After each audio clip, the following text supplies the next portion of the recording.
Boa noite a todos. É com grande satisfação que, neste momento, então, represento a secretária Loreni Schaefer-Tonin, secretária de Educação,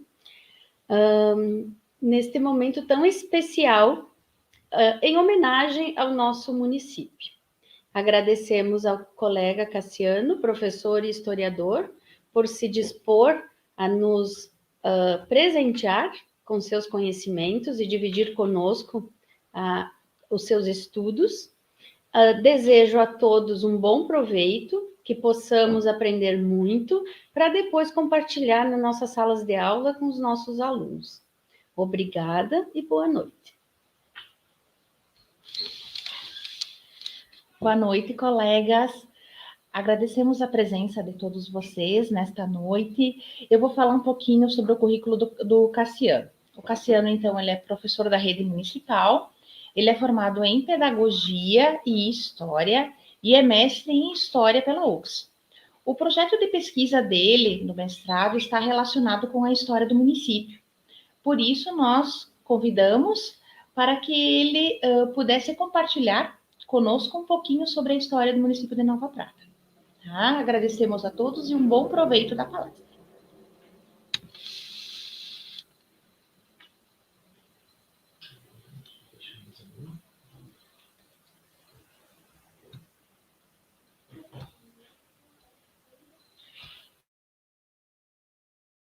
Tá.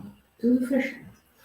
Então, boa noite a todo mundo que está acompanhando, né? Tem umas 42 pessoas aí acompanhando. Iniciamos um pouquinho com uns 10 minutos, né? Mas, enfim, tá se organizando aqui. Apesar de estar fazendo a transmissão assim, a gente tá próximo aqui conversando, chega a ser até engraçado, né? A gente acabar conversando assim, parece que tá longe, mas não. Até que o pessoal tá chegando, vi que tá aumentando o número aí. Estava conversando com minhas colegas antes de a gente começar mesmo, né? Falar sobre a história, enfim, do município de Nova Prata. Vamos fazer um quiz. Eu faço isso bastante, agora eu estou indo nas escolas, né? Eu estou fazendo bastante com os alunos, né? Mas eu faço lá no final. Então, vamos tentar fazer agora, tá? Até para a gente dar uma aquecida, né? E eu quero também ver com vocês se vocês lembram de algumas coisas sobre a nossa história, né, do município de Nova Prata. Porque, normalmente, eu, por exemplo, quando fui aluno, eu estudei lá no terceiro, quarto ano. Eu acho que a maioria estuda sempre lá nas séries iniciais e depois a gente acaba não retornando muito pouco, né, para a história do município. Até porque ela não é cobrada muitas vezes no vestibular, nem no Enem, né? Então, a gente acaba deixando ela de lado um pouquinho. Mas, vamos lá. Aí eu vou... vamos fazer o seguinte, tá? Eu organizei algumas perguntas aqui.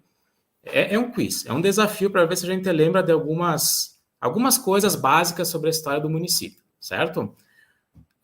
Vamos fazer assim, vamos fazer um combinado. Eu não estou vendo, não estou acompanhando ninguém, né? Até complicado assim online, porque a gente acaba nem conseguindo interagir tão bem, mas vocês tem ali o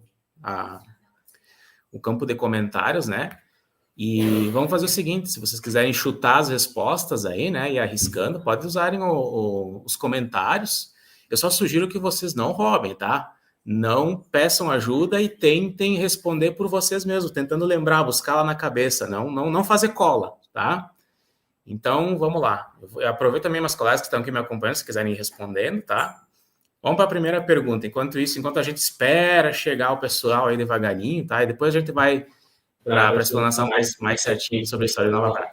Vamos para a primeira pergunta. Em que ano que Nova Prata se tornou um município? Vocês saberiam me dizer? A letra A, B, C, D ou E? 1898, 1945, 1920, 1924, 1970. Lembrando que se tornou um município quer dizer o quê? Se emancipou. Se tornou uma unidade autônoma e independente. E aí, pessoal? Que ano vocês acham que foi? Que letra? D. O pessoal está colocando letra D aí, né? 1924. Isso aí. Então, o ano foi 1924. Mas tem umas datas bem interessantes aí. Por exemplo, a letra A, 1898, foi o ano de emancipação de Alfredo Chaves, que é o município de Veranópolis. E foi uma data bem importante para Nova Prata, que na época se chamava Capoeiras, porque se transformou no segundo distrito de Alfredo Chaves. E foi um estupim, né, para se emancipar mais tarde. Em 1945 também foi um ano em que Nova Prata recebeu o nome atual, né, que antes se chamava Prata. Mas isso a gente vai saber melhor, conversar melhor sobre isso depois, tá? Vamos para a segunda pergunta. Qual foi o primeiro nome que a nossa cidade recebeu?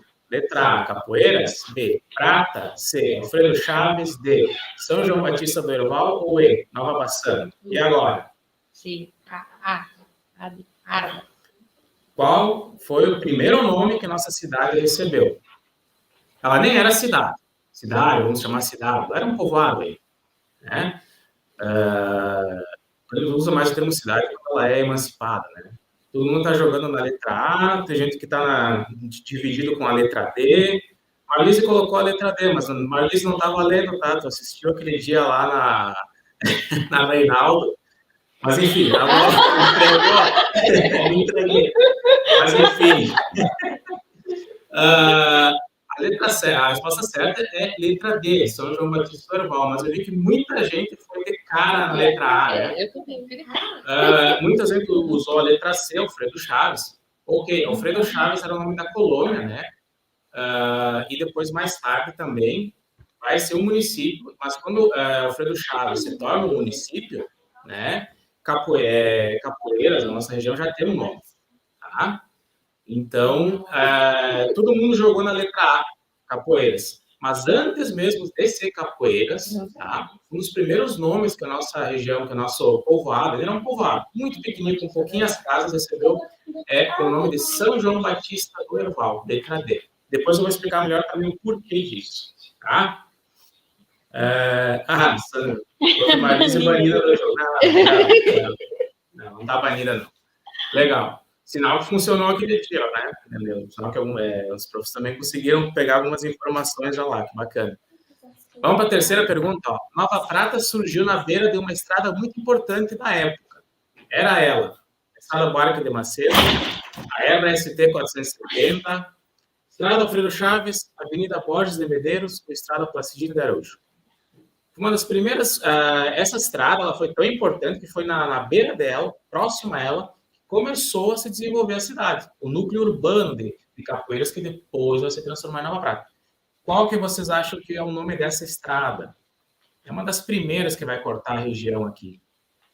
Tem bastante gente jogando na letra D e bastante gente jogando na letra A. A resposta correta é letra A, é a Estrada Buarque de Macedo. Inclusive, tem vários pedacinhos dela que ainda existem até hoje, né? E a gente vai ver isso aí depois com mais calma. Vamos para a quarta pergunta?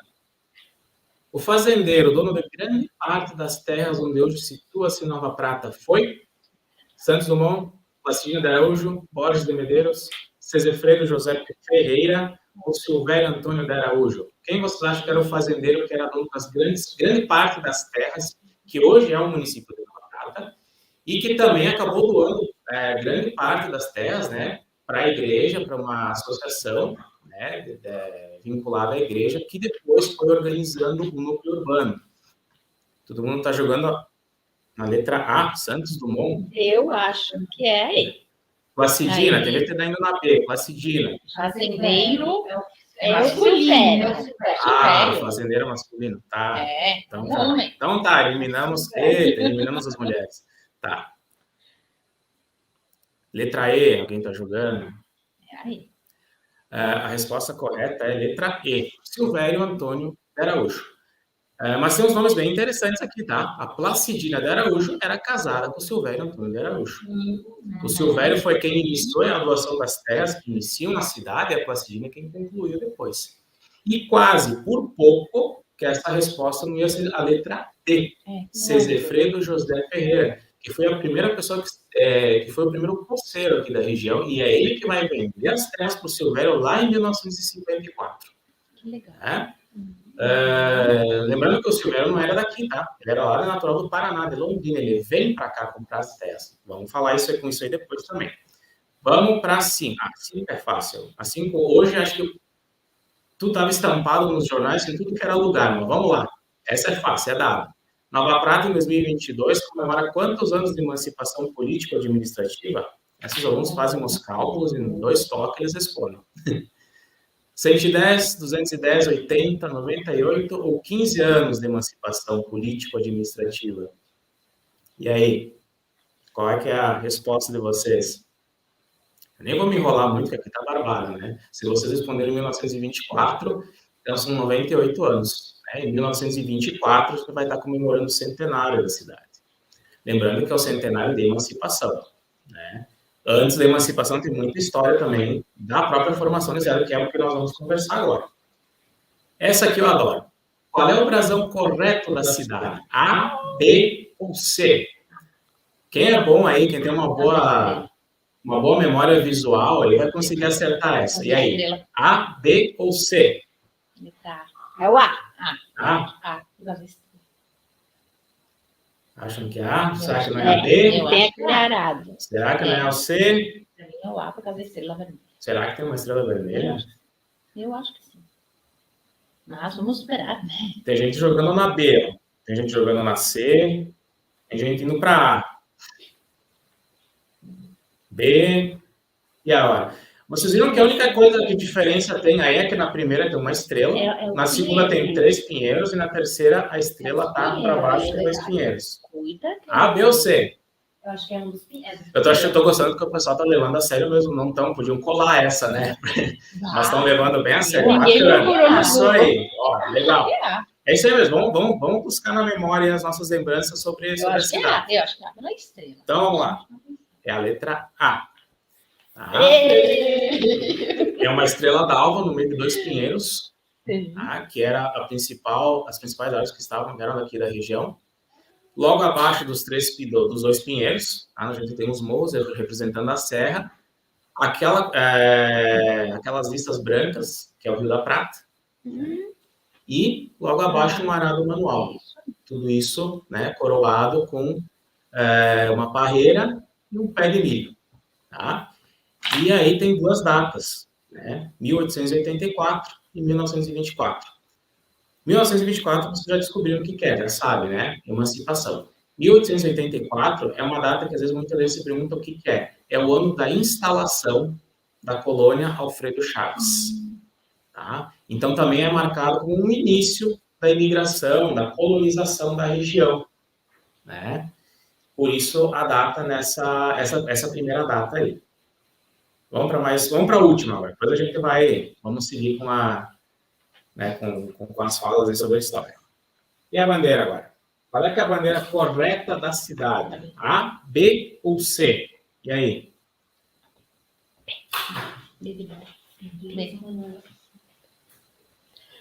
A, B ou C? Tem gente jogando na A aí.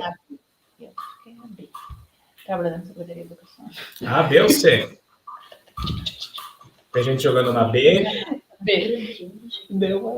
Ela tá... B. A maioria está jogando na B aí. Será que é B? Será que é A? Vocês lembram qual é que é a posição do brasão e o desenho da bandeira? B. Vamos adiante. É a letra B. Mas olha só, por pouco que não foi a letra C. Tá? Lá em 1974, quando o Najib Stella Elias era prefeito, tá? Ele resolve organizar os símbolos do município. Aí ele pede ajuda para um professor de heráldica, que é o professor de heráldica é um professor que monta brasões, bandeiras e selos, né? E esse professor ele organiza o brasão e ele cria o primeiro esboço da bandeira. O primeiro esboço que veio para a prefeitura, enfim, para aprovação na época, foi a letra C. Foi uma bandeira com formato de X, né? Foi o primeiro esboço da nossa bandeira. Eu não sei o que aconteceu depois, né? Provavelmente alguém no município acabou não gostando, ou o próprio prefeito não gostou, enfim, né? E aí foi feita uma nova solicitação, uma nova troca, e aí sim, a bandeira ela está hoje no formato como ela está, que é a letra B. Tá? Acho que deu para dar uma aquecida, né? Então, deixa eu botar aqui o outro.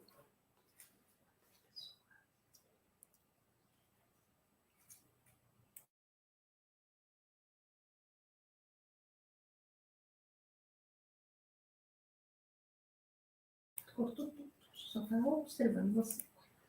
Então tá, pessoal. Agora vamos então. Já acho que agora chegou o pessoal, né? Tem mais gente aí junto conosco. Vamos falar um pouquinho, então, sobre a história do município de Nova Prata.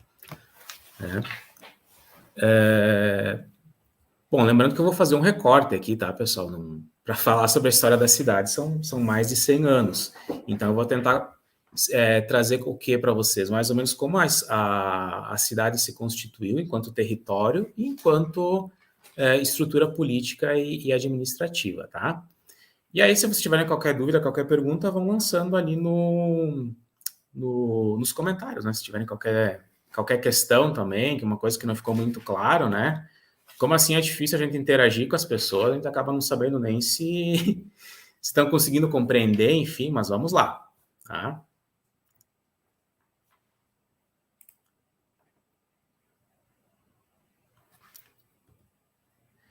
Então, essa é a pergunta que eu acho que é legal. Eu sempre faço para os alunos quando eu vou trabalhar com eles, quando eu trabalhava também com eles, fazia essa pergunta. E é também uma pergunta que eu também sempre me fiz para tentar, né, entender por que me interessou tanto querer estudar sobre a cidade, né? Que eu acho que é uma pergunta que os próprios alunos também fazem, né? Que é como que a gente chegou até aqui? Como é que você constituiu a cidade? Como é que foram chegando as pessoas? Como é que foram se montando todo o espaço urbano, né? Então, essa é a pergunta motivadora. Para começo de conversa, né? Não vou me estender muito enfim, história do Brasil e outros aspectos, mas desde 1500, né, com a chegada dos portugueses aqui ao Brasil, uma das preocupações dos portugueses, né, sempre foi o quê? Explorar o país com as suas riquezas e ocupar o território, né? Dar conta de ocupar a região. Por que ocupar a região? Porque se a região está vazia e ela tem bastante riquezas e possibilidades econômicas de extração, o que acontece? Vai ficar sempre à mercê dos olhos de outros países, que foi o que aconteceu muitas vezes, né, no nosso país. A gente teve invasões holandesas, né, e de outros países, inclusive dos nossos vizinhos, né? Os professores ali acho que é no quarto, quinto ano, agora que você trabalha a história do Rio Grande do Sul, né? Quarto ano, né? A história do Rio Grande do Sul é marcada bastante pelas brigas das divisas, né? Então, e isso era um dos grandes motivos pelo qual, né, desde o começo da colonização, do domínio português no Brasil, era uma preocupação constante, como ocupar essa terra. E a gente sempre tinha algumas possibilidades, né? No começo era feita exploração só da costa, depois lembra que teve aquela história das capitanias hereditárias, né, que foi entregue faixas de terras que eram quase do tamanho de um estado do Brasil, né, para alguns portugueses, para eles cuidarem dessa região, né? Mas a ocupação do território sempre foi um problema, tá?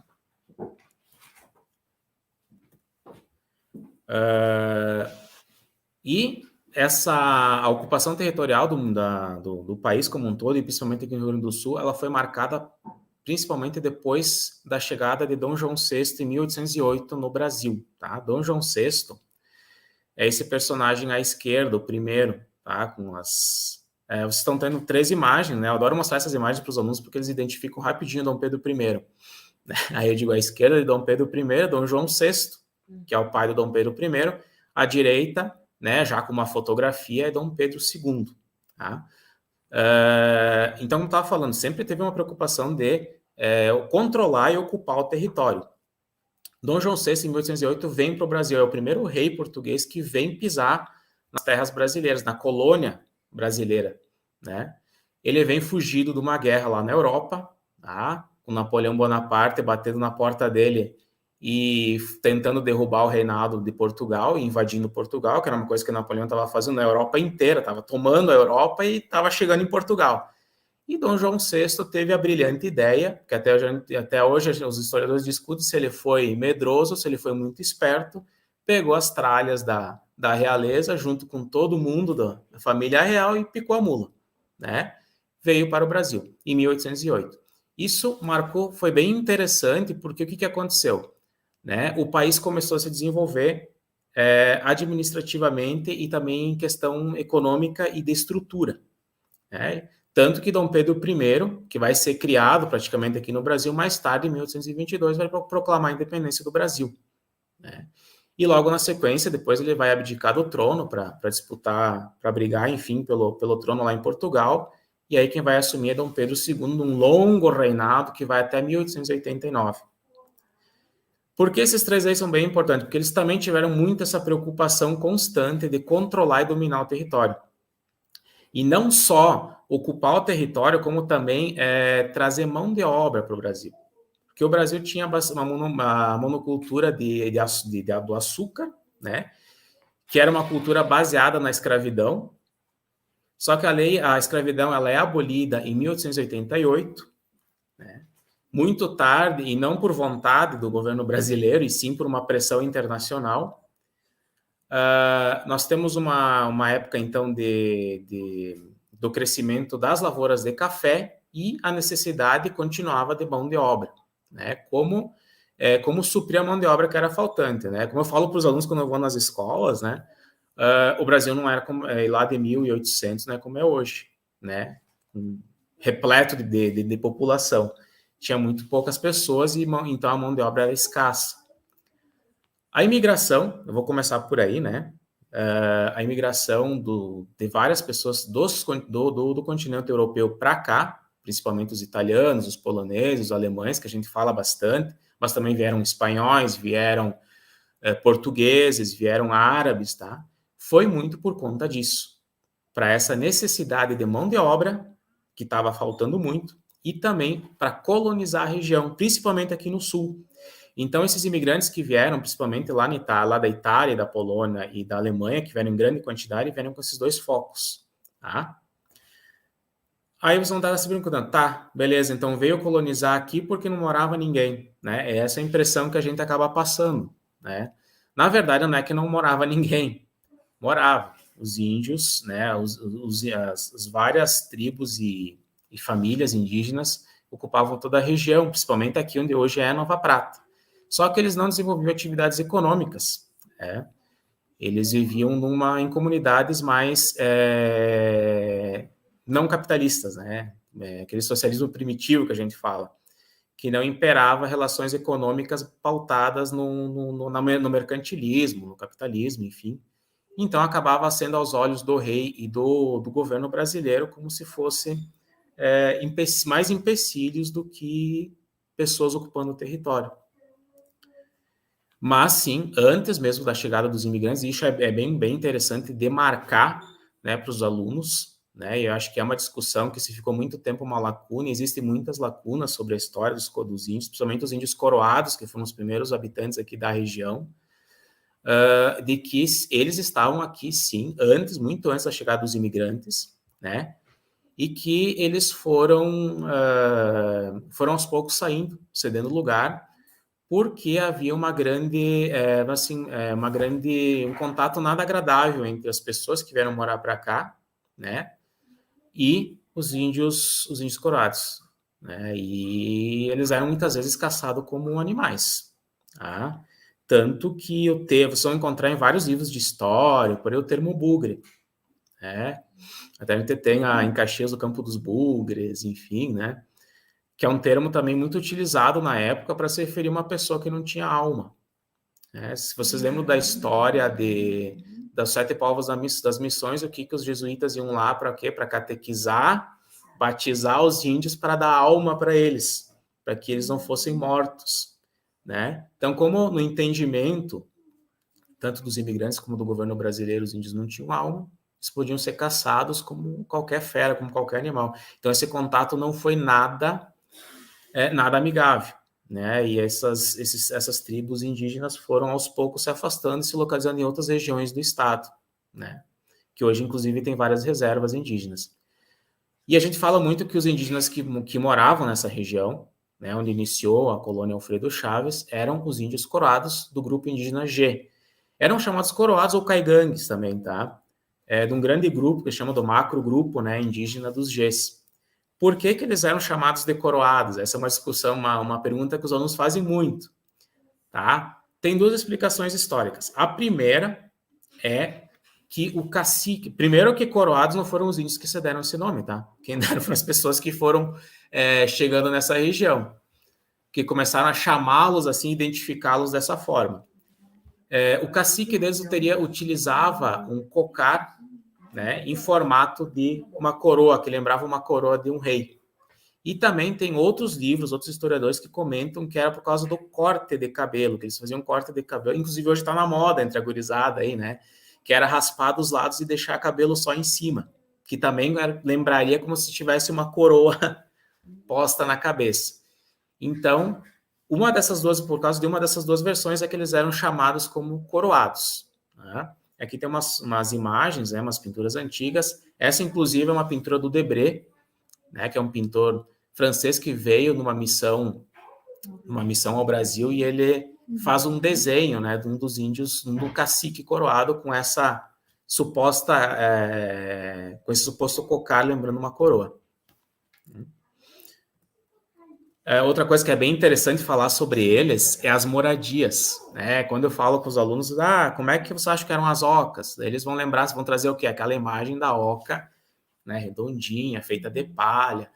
E aí, quando tu mostra que, na verdade, as ocas, as habitações dos índios aqui na região eram subterrâneas, né, eles acham interessante. Por que em subterrâneas, né?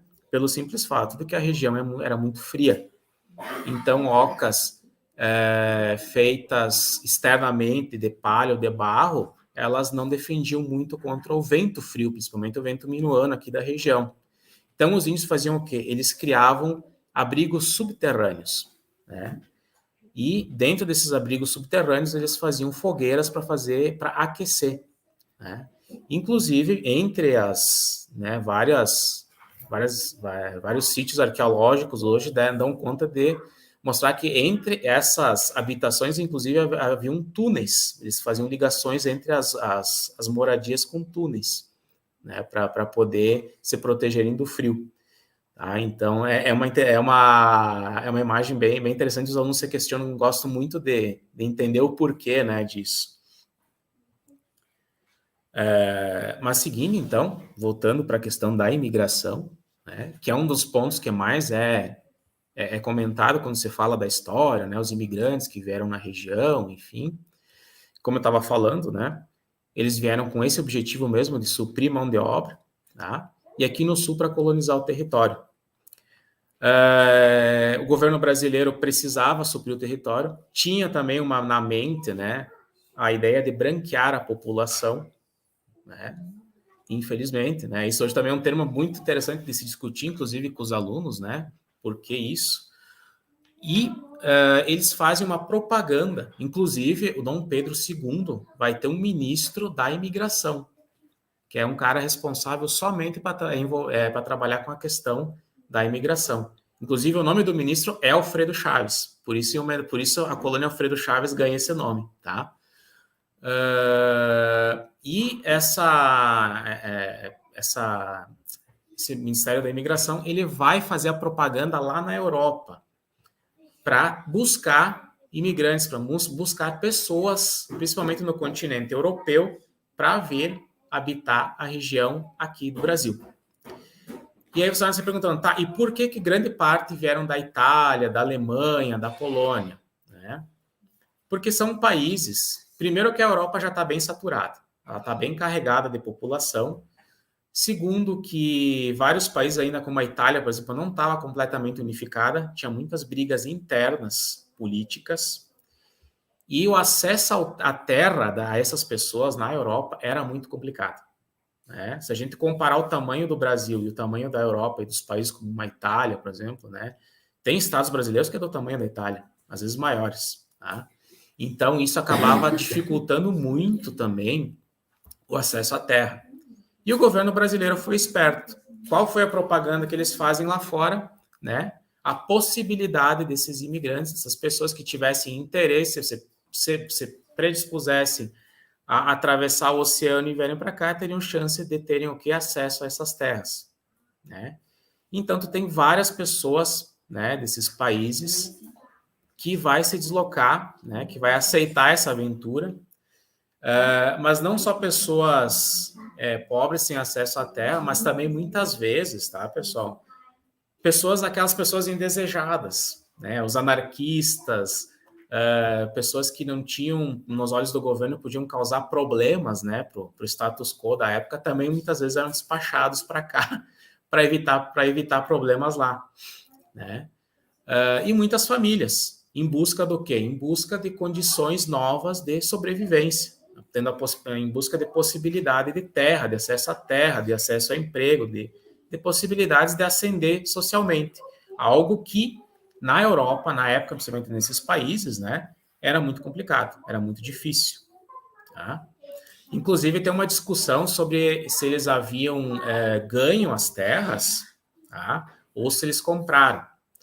Lembrando que a imigração no país, ela começa, tem um marco ali, né, de 1824 para os alemães, 1875 para os italianos, mas enfim, são marcos. E nós temos a Lei das Terras em 1850 no Brasil. O que é a Lei das Terras de 1850?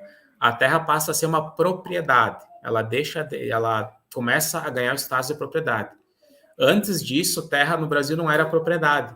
Por isso que antes dessa data, normalmente a gente ouve falar, eram posseiros, tomaram posse de grande parte da terra. Tomaram posse quando existia uma legislação que tornava a terra uma propriedade. Até porque era tanta terra que não tinha nem necessidade, né? Os primeiros, as monoculturas ali de açúcar, por exemplo, né?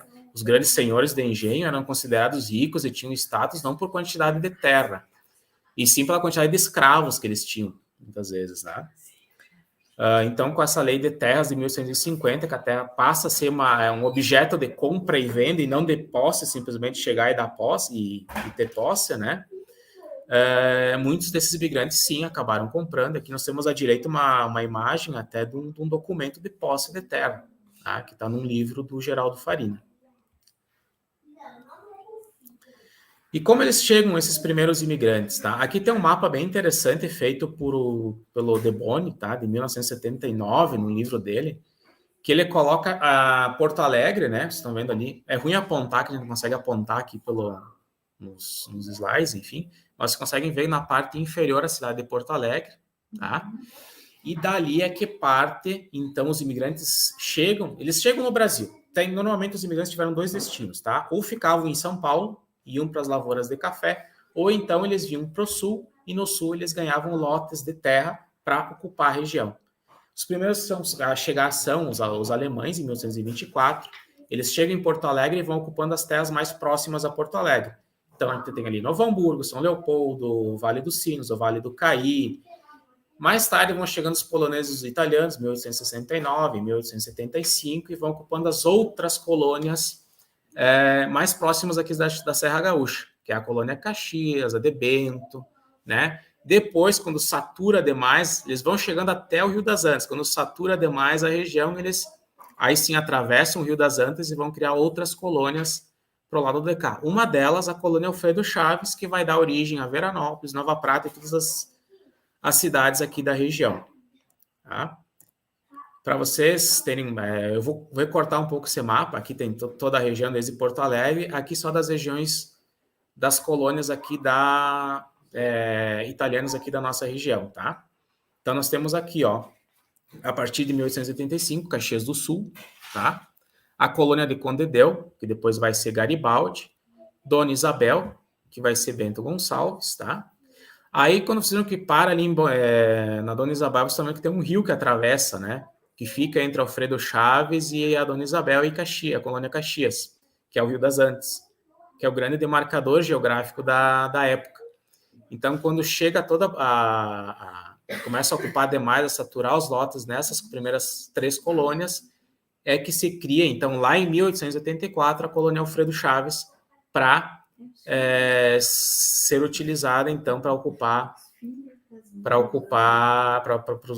os imigrantes irem ocupando. E aí também vai ter, né, Antônio Prado, Guaporé, tá? Percebam que as colônias, tá? Todo mundo pergunta, tá, mas por que os nomes? Na verdade, eram tudo homenagens, né? Como aqui estava terminando, estávamos ainda no segundo reinado do Dom Pedro II, era tudo homenagens a pessoas ligadas a Dom Pedro II. Onde tem, por exemplo, a colônia Caxias, que era homenagem ao Duque de Caxias, que foi um expoente do exército brasileiro e um baita de um negociador aí da época de Dom Pedro II. Inclusive, foi responsável, esteve na guerra, em várias campanhas, como a Guerra dos Farrapos, o fim dela, Guerra do Paraguai, e por aí vai. Dona Isabel, todo mundo já sabe, né, que era a Princesa Isabel. Conde Deu era o marido da Princesa Isabel. Alfredo Chaves, acabei de falar agora, né, que era o ministro responsável pela imigração. Antônio Prado, que era um político também expoente da época. Só Guaporé que escapou dessas homenagens, né, que é uma, acho que quer dizer vale, deserto, uma coisa assim, em Tupi-Guarani. Tá? Por exemplo, como o rio era um delimitador bastante interessante aqui na nossa região, esse é um mapa, tá? Que está do Arquivo Histórico lá de Caxias, ele é um mapa de 1885. Ele tá meio ruinzinho para ver aí, mas eu quero que vocês olhem que tem tipo umas marcações em amarelo, tá? Que é a colônia Caxias, e em rosa, que é a colônia Princesa Isabel, que é Bento, amarelo ainda é a colônia Caxias, e aí vocês estão vendo que tem tipo o rio, que é o Rio das Antas, todo curvado, né? Inclusive ele está no meio do mapa, né? E esse é uma mapa da planta de Alfredo Chaves, tá? Da colônia Alfredo Chaves. E aí em verde, pro outro lado, você tem a marcação dos primeiros lotes, né? E a área, então, do meio ali, a área branca, que é mais ou menos a marcação do que era a Estrada Buarque de Macedo, que nós comentamos agora há pouco, que foi uma das primeiras estradas a cruzar a região, tá? E esse aqui é um outro mapa bem interessante que eu adoro mostrar principalmente para os alunos quando eu vou nas escolas, tá? Ele é um mapa bem antigo, tá num livro num livro do Pimentel de 1923, tá? Que ele traz esse mapa, uma das primeiras que aparece esse mapa, que é um mapa detalhado da colônia Alfredo Chaves. Lembra que eu falei para vocês da colônia Alfredo Chaves, que está aqui, ó? Eu não consigo apontar, mas enfim, tá aí Alfredo Chaves bonitinho, ó, entre o Rio Carreiro, o Rio da Prata, né, e o Rio das Antas. Então essa aqui é a colônia Alfredo Chaves mais detalhada. Aqui nós vamos ter todos os municípios, tá? Aqui a gente vai ter Veranópolis, Nova Prata, Cotiporã, Fagundes, Nova Bassano, Vila Flores, tá? Todos os municípios vão estar todos aqui dentro da colônia Alfredo Chaves. A colônia Alfredo Chaves, tá? Ela vai ser município em 1898, tá? E a mesma situação que aconteceu depois vai ser trocada de nome em 1944 para Veranópolis. Tá? Mesma coisa que aconteceu com a gente, tinha segundo o IBGE, tinha duas cidades com o mesmo nome, vocês não poderiam existir no município, no Brasil. Então tinha já um município no Espírito Santo que se chamava Alfredo Chaves. E era 7 anos mais velho que o Alfredo Chaves nosso aqui em Veranópolis. Então, em 1944... é trocado de Alfredo Chaves para Veranópolis. Mas o mais interessante de vocês lembrarem aqui é que em 1898, Alfredo Chaves, então, se torna um município. E em 1884 é instalada a colônia Alfredo Chaves. Então, vocês podem ver que da instalação, do início dela até a emancipação de Alfredo Chaves foi muito rápido. Isso quer dizer o quê? Que essas colônias foram ocupadas bem rapidamente. Para quem gosta de estudar a genealogia das cidades, né, dos municípios, a evolução genealógica, enfim, dos municípios, né, baseado nisso que eu estava falando para vocês, é só vocês lembrarem, tá? Vamos voltar lá para o imperador, que veio em 1888 para o Brasil, tá? Começa a organização da estrutura administrativa do país, e aqui no Rio Grande do Sul nós temos o Rio Grande do Sul, que era a capitania, nem era um estado, era a capitania do Rio Grande de São Pedro, que em 1809 instala os 4 primeiros municípios da nossa região, que era Santo Antônio da Patrulha, Rio Pardo, Porto Alegre e Rio Grande. Dentro de Santo Antônio da Patrulha, nós vamos ter Lagoa Vermelha. E dentro de Lagoa Vermelha, Alfredo Chaves. Tá? Lagoa Vermelha se torna um município lá em 1876, e Alfredo Chaves, a colônia Alfredo Chaves, do lado de cada ponte, como a gente diz, vai ficar pertencendo à Lagoa Vermelha, até a sua emancipação em 1898. E depois nós temos Prata ali, que é Nova Prata, em 1924, estão se desmembrando de Veranópolis, tá? Mas vamos voltar aqui para aquele mapa, tá? Vocês estão vendo que aqui está com uma colocação do Geraldo Farina, né? Diz que em 1884, então, foi criada a colônia Alfredo Chaves, que recebeu, né, o nome em homenagem ao político Alfredo Chaves, que era o responsável, enfim, pela colonização, e faleceu em 1894. Mas o que eu quero que vocês vejam nesse mapa, e ele é ótimo de ser explorado com os alunos, é que aqui eu não consigo apontar, mas enfim, à direita, vocês estão vendo o Rio da Prata, né? À esquerda o Carreiro, abaixo ali da imagem o Rio das Antas, que são os 3 rios que delimitam. Aí vocês estão enxergando ali vários quadradinhos, né, nesse mapa. Esses quadradinhos marcados por linhas, tá? São as colônias, são as demarcações dos lotes que esses imigrantes iam recebendo. E essas linhas eram nomes de estradas, que depois, mais tarde, muitas delas permanecem até hoje. Tem lá a linha Severino Ribeiro, a linha Senador Otaviano, né? Nós temos ali no Retiro a linha José Bonifácio, por exemplo, né? Vem dessa época o nome dessas linhas, que eram estradas, e a partir dessas estradas eram demarcados os lotes, né? Então, inclusive, ganhavam números ordinais, né? Linha primeira, segunda, terceira, quarta, quinta, sexta. Por isso que muitas vezes hoje a gente tem várias comunidades que se intitulam como linha nona, linha oitava, linha nona Casimiro de Abril, por exemplo, né? Ainda dessa marcação da onde é que eram a região onde que estavam esses lotes. Esses lotes tinham numerações. Então, os imigrantes chegavam aqui, eles atravessavam, né, o Rio das Antas, ganhavam o número do seu lote correspondente e a linha onde eles deveriam procurar.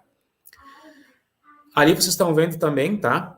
Uns espaços em branco, né? Isso eu mostro também para os alunos. Inclusive, no canto superior direito ali do mapa, tem um grande vão em branco, tá?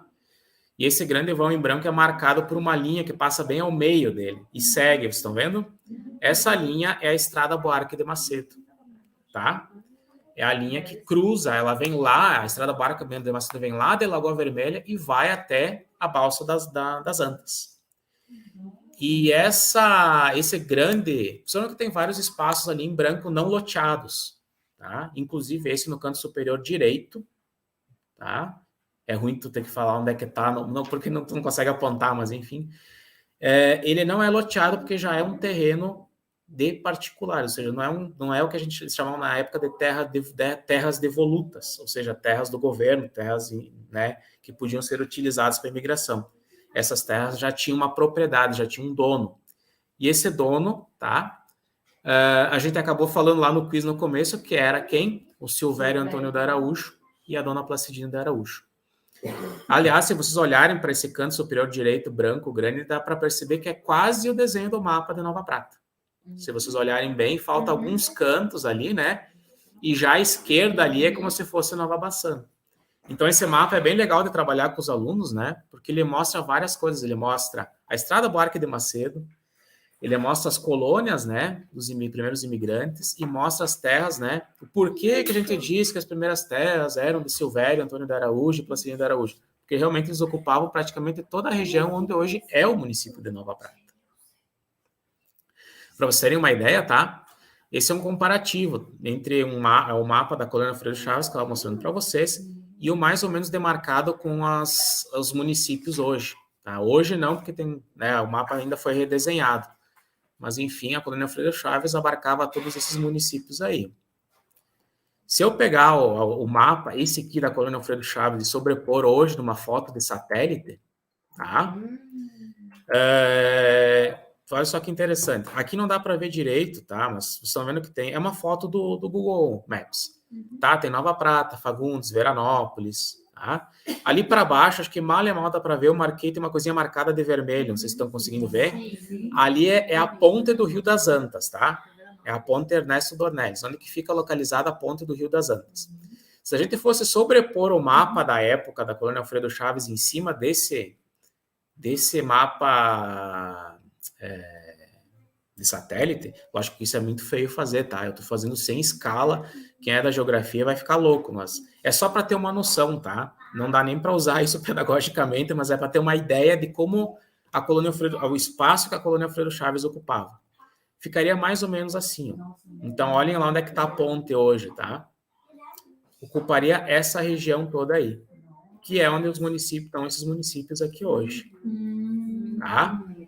Mas vou falando de novo, são só mapas aproximados para vocês terem uma noção, certo?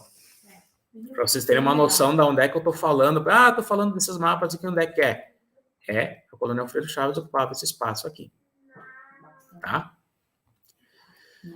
Vamos adiante, então. Voltando ainda para aquele mapa, que eu adoro esse mapa aqui, né? Ainda para aquele mapa. Aqui eu fiz um zoom para vocês terem uma noção melhor das linhas e dos lotes, né, que eram dados para os imigrantes que chegavam aqui. Aqui é um mapa de Nova Bassano. Vocês podem ver que tem as linhas, à esquerda tem a numeração da linha, a sétima, a oitava, a nona, a décima. Aí vocês têm o nome das linhas, né, com cada personagem aí, e a numeração dos lotes. Aí eu acho engraçado que os alunos perguntam, tá, e essas estradas eram realmente retas, assim? Lógico que não, né? Para o mapa, enfim, para a estrutura da época, para a organização, eles organizavam em linha reta. Mas a gente sabe que a nossa região ela é bem acidentada enquanto ao relevo.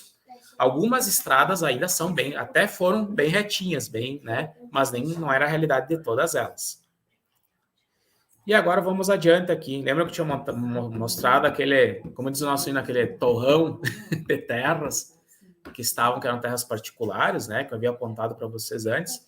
Então, pertencia ao Silvério Antônio de Araújo e à Dona Placidina de Araújo, que são dois personagens que a gente fala muito, né, na história de Nova Prata. Quem foram eles? Né? Então, vamos começar com uma biografia bem rápida para entender. Primeiro, deixar bem claro, né, o Silvério Antônio de Araújo ele vai adquirir essas terras aqui, tá? Ele não era natural aqui da região, ele era natural de Londrina, no Paraná. Ele ganha terras lá e ele troca elas para vir adquirir aqui, tá? Sobre Silvério, a gente sabe que ele faleceu em 1903, com 63 anos de idade. Né? E eu tenho um texto ali que eu tirei do livro da Chica, que é bem interessante, né? Que segundo depoimentos orais de pessoas que tiveram contato com a Placidina, né? Contam que ele não teria participado da Guerra do Paraguai, porque tem duas histórias sobre o Silvério. Uma de que ele teria participado da Guerra do Paraguai, por isso ele ganhou as terras aqui na região, e a outra que ele que ele não tinha uma perna, né? E que estaria associado a que ele teria perdido na Guerra do Paraguai essa perna, tá?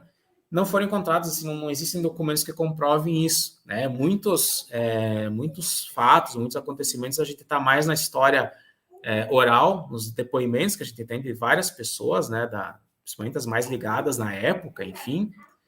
Mas tem duas versões. Uma das versões é que ele teria participado da Guerra do Paraguai e teria perdido a perna na Guerra do Paraguai. Só que não tem nenhum documento, nada que comprove, tá? Parece que sim, o pai dele teria participado da Guerra do Paraguai e ele não, tá? A perna também dizem, tá? Tem outros depoimentos em outros livros, enfim, que ele teria perdido, tá? Na viagem dele, quando ele sai de lá de Londrina e vem comprar as terras aqui nessa região. E aí ele para em Barracão, numa casa de pasto, tá? E ali ele conhece a Dona Placidina. E aí ele teria perdido a perna numa briga com o ex-noivo da Placidina. Tá? Essa é uma outra história, que também há relatos orais, enfim, né, sobre isso. Mas, enfim, o que a gente sabe dele é que, provavelmente, devido às datas, né, ele vem para cá antes da Guerra do Paraguai. Ele adquire as terras em 1854.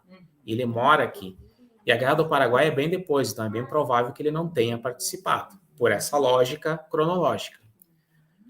E que se sabe que sim, ele não tinha uma perna, teria perdido uma perna. Tá?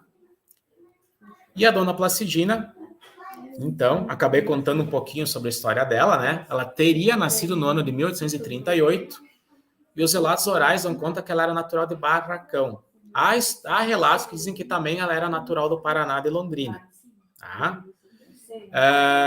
E seu pai, então, era proprietário dessa casa de pasto, né, que o Silvério teria parado, enfim, né, descansado para continuar a viagem. Casa de pasto é como se fosse um hotel hoje, né, mas com parada também para os cavalos, enfim. E essa casa de pasto era do pai da Placidina, que era o chamado Souza Vieira, né, onde o Silvério se hospedou e veio para conhecer as terras aqui da região e depois teria conhecido e casado com a Placidina. Tá? Ele casa, o Silvério, então, a Placidina e o Silvério casam em 1845, e aí eles vêm morar aqui onde hoje é a região da Fazenda da Pratinha. Tá? E a Placidina falece um ano antes da emancipação da Nova Prata, aos 78 anos. Tá? Ela vive mais tempo que o Silvério.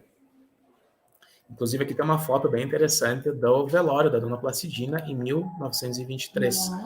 Para vocês terem uma noção, essa é quase difícil de tu fazer uma associação, mas seria a Rua Buarque de Macedo, não, perdão, Borges de Medeiros hoje, na região onde hoje mais ou menos é a, como é que eu vou dizer ali, sabe que tinha Chevrolet uma vez, que agora se trocou, isso, perto do Mercado Porta, né? Isso. Você consegue ver lá no fundo, né, um pouquinho do vilarejo, do povoado, né, de Capoeiras, que já era Capoeiras nessa época. Lembre que depois, quando Alfredo Chaves se emancipa em 1898, Capoeiras vira segundo distrito, e com o nome de Capoeiras, nem mais é São João Batista do Herval. Agora eu dei um zoom mais naquela terra que nos interessa ali. Lembra do mapa que eu mostrei para vocês lá anteriormente, tá? É o mesmo mapa, só que eu cortei agora. Peguei só a terra onde que é o do Silvério, ok? Olha só o que coloca a Helena Cheguei no livro dela. Agora assim, que o território onde atualmente está localizado o município de Nova Prata, então despertou interesse inicialmente por Sesefredo José Pereira, que em 1846, teria se apossado das terras. Lembra que eu falei lá no quiz de vocês, lá no começo, que a resposta poderia ter sido Sesefredo, então se ele não tivesse vendido as terras para o Silvério em 1854, poderia ter sido ele.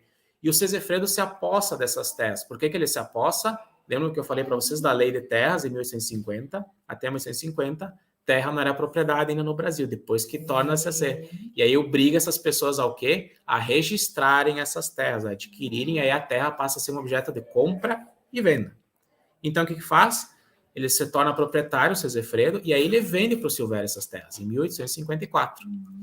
Com o governo imperial, passa a colonizar a área além do Rio das Antas, lembra que eu falei? Passa o Rio das Antas em 1884, Coronel Alfredo Chaves. O Silvério Antônio de Araújo, então, agiliza para tentar oficializar essas terras para evitar o quê? Que a comissão colonizadora vá tomar conta e ocupe toda a região. Vocês estão vendo que todo ao redor ali já tem loteamento para receber imigrantes.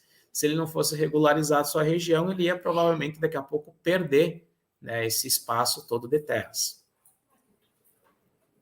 Aqui é uma comparação, para vocês terem uma ideia, né? Lembra que eu falei que mais ou menos é o desenho do mapa da cidade? Eu coloquei do lado ali um mapa da cidade para vocês terem uma noção da proporção da terra do Silvério, né?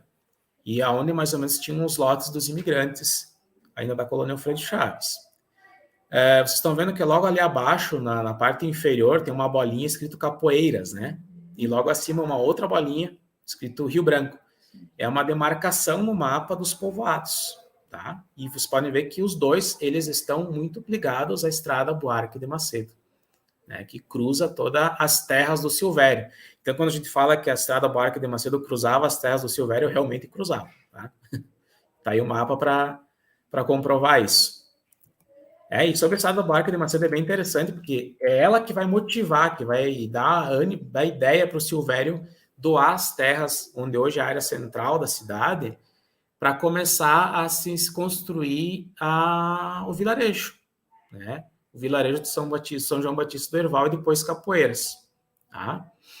E essas terras elas começaram a ser doadas pelo Silvério em vida, e depois é a Dona Placidina, já a viúva do Silvério, que vai concluir essa doação. E essas terras elas vão ser concedidas, vão ser doadas para a igreja, em nome de uma associação, que era a Associação Protetora da Igreja de São João Batista do Herval. Então, e que tinha com o objetivo de organizar as instalações da igreja, né, as áreas de uso comum para o futuro núcleo urbano, e também organizar os lotes que depois iam ser utilizados, ocupados, enfim, pelas pessoas. Ali em cima é o mapa da cidade, provavelmente da década de 40, tá? A planta da Vila do Prata. Inclusive, é bem interessante, vocês estão vendo que tem as principais avenidas já desenhadas e nenhuma delas tem os nomes que nós temos hoje, tá? Vocês podem ver que tem outros nomes aí diferentes para as ruas. E em vermelho está demarcado mais ou menos onde passava, né? Como a estrada Buarque de Macedo foi aos poucos sendo, vamos dizer assim, reorganizada dentro da área central de Nova Prata. Mas com algumas partes ainda bem originais, como, por exemplo, a rua Henrique Lense, né, que fica do lado da praça, que acaba fazendo com que a praça fique um triângulo, né, é ainda um traçado original, né, depois ela segue ali pela loja Zayolf, ali pelo mercado no Graciotin, né? Ainda é um pedacinho da estrada original Buarque de Macedo. Inclusive, vai ter vários pedaços ainda originais até hoje, né? Onde que a gente vê ali indo pro Rio Branco, ali, a partir do Mercado Lorencete, por exemplo, passando, né, pela São João Bosco, ainda tem todo o traçado original da estrada Buarque de Macedo ainda.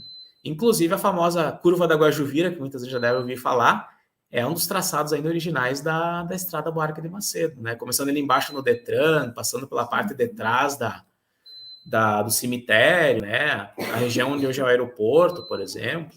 Quem vai para Veranópolis, logo depois, indo de Nova Prata para Veranópolis, logo depois que passa ali a Polícia Federal, né? Tem uma bifurcação que todo mundo diz, entrar para a Estrada Velha que vai para Veranópolis, né? A Dúcima, que é lá de Veranópolis, já deve ouvir falar. Ali também é um trecho, né? Da estrada ainda original, do traçado original, né? E aí tem umas colocações bem interessantes sobre essa estrada. Que olha lá pelos anos de 1870, então consta no livro Tombo 1. Esse livro Tombo 1 é um livro da paróquia, tá? Que existe até hoje, e é uma relíquia da cidade, né? Tem os registros desde o início da povoação do município. Aqui uma comissão de engenheiros, então, esteve no local para execução de uma estrada que ligava Lagoa Vermelha a São João de Montenegro, alcançando Capoeiras em 1878. Então, a estrada é mais antiga que a própria colônia Alfredo Chaves. No ano de 1888, então, o governo denomina, né, de Estrada Buarque de Macedo, né, e segundo depoimentos que constam nesse livro Tombo 1, que está na paróquia São João Batista, né, com o término da estrada, começou a imigração, e em 1879, o Silvério Antônio de Araújo, ele doava, então, ao padroeiro da colônia, um padroeiro, então, uma colônia para dividir em lotes, para formar o que ele chamava de um paese, ou seja, uma pequena cidade, um pequeno povoado, para começar a construir a primeira igrejinha de madeira e aí dar origem a esse povoado, que depois, mais tarde, vai dar origem ao município de Nova Prata. E essa igrejinha de madeira, nós temos uma foto aqui na sequência, que é essa aqui, tá? Essa é uma foto da década de 1900.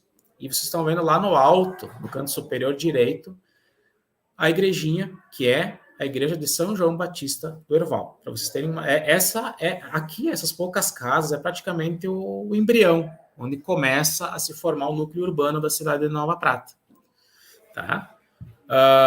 Se vocês forem tentar fazer um esforço de tentar localizar essa igrejinha, ela estaria hoje, tá? Quando eu falo com os alunos, eu digo, você sabe onde é que está o hospital da cidade? Sim. Sabe que do lado do hospital tem o que a gente chama de seminário, que hoje tem um lar de idosos? Sim. Seria mais ou menos onde hoje está o seminário, tá? A gente chama de seminário.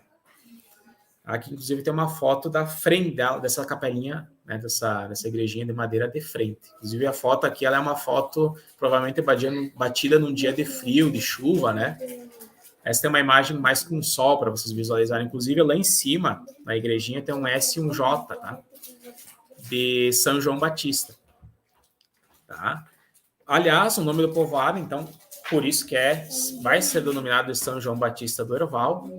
E por que São João Batista do Herval? Tá?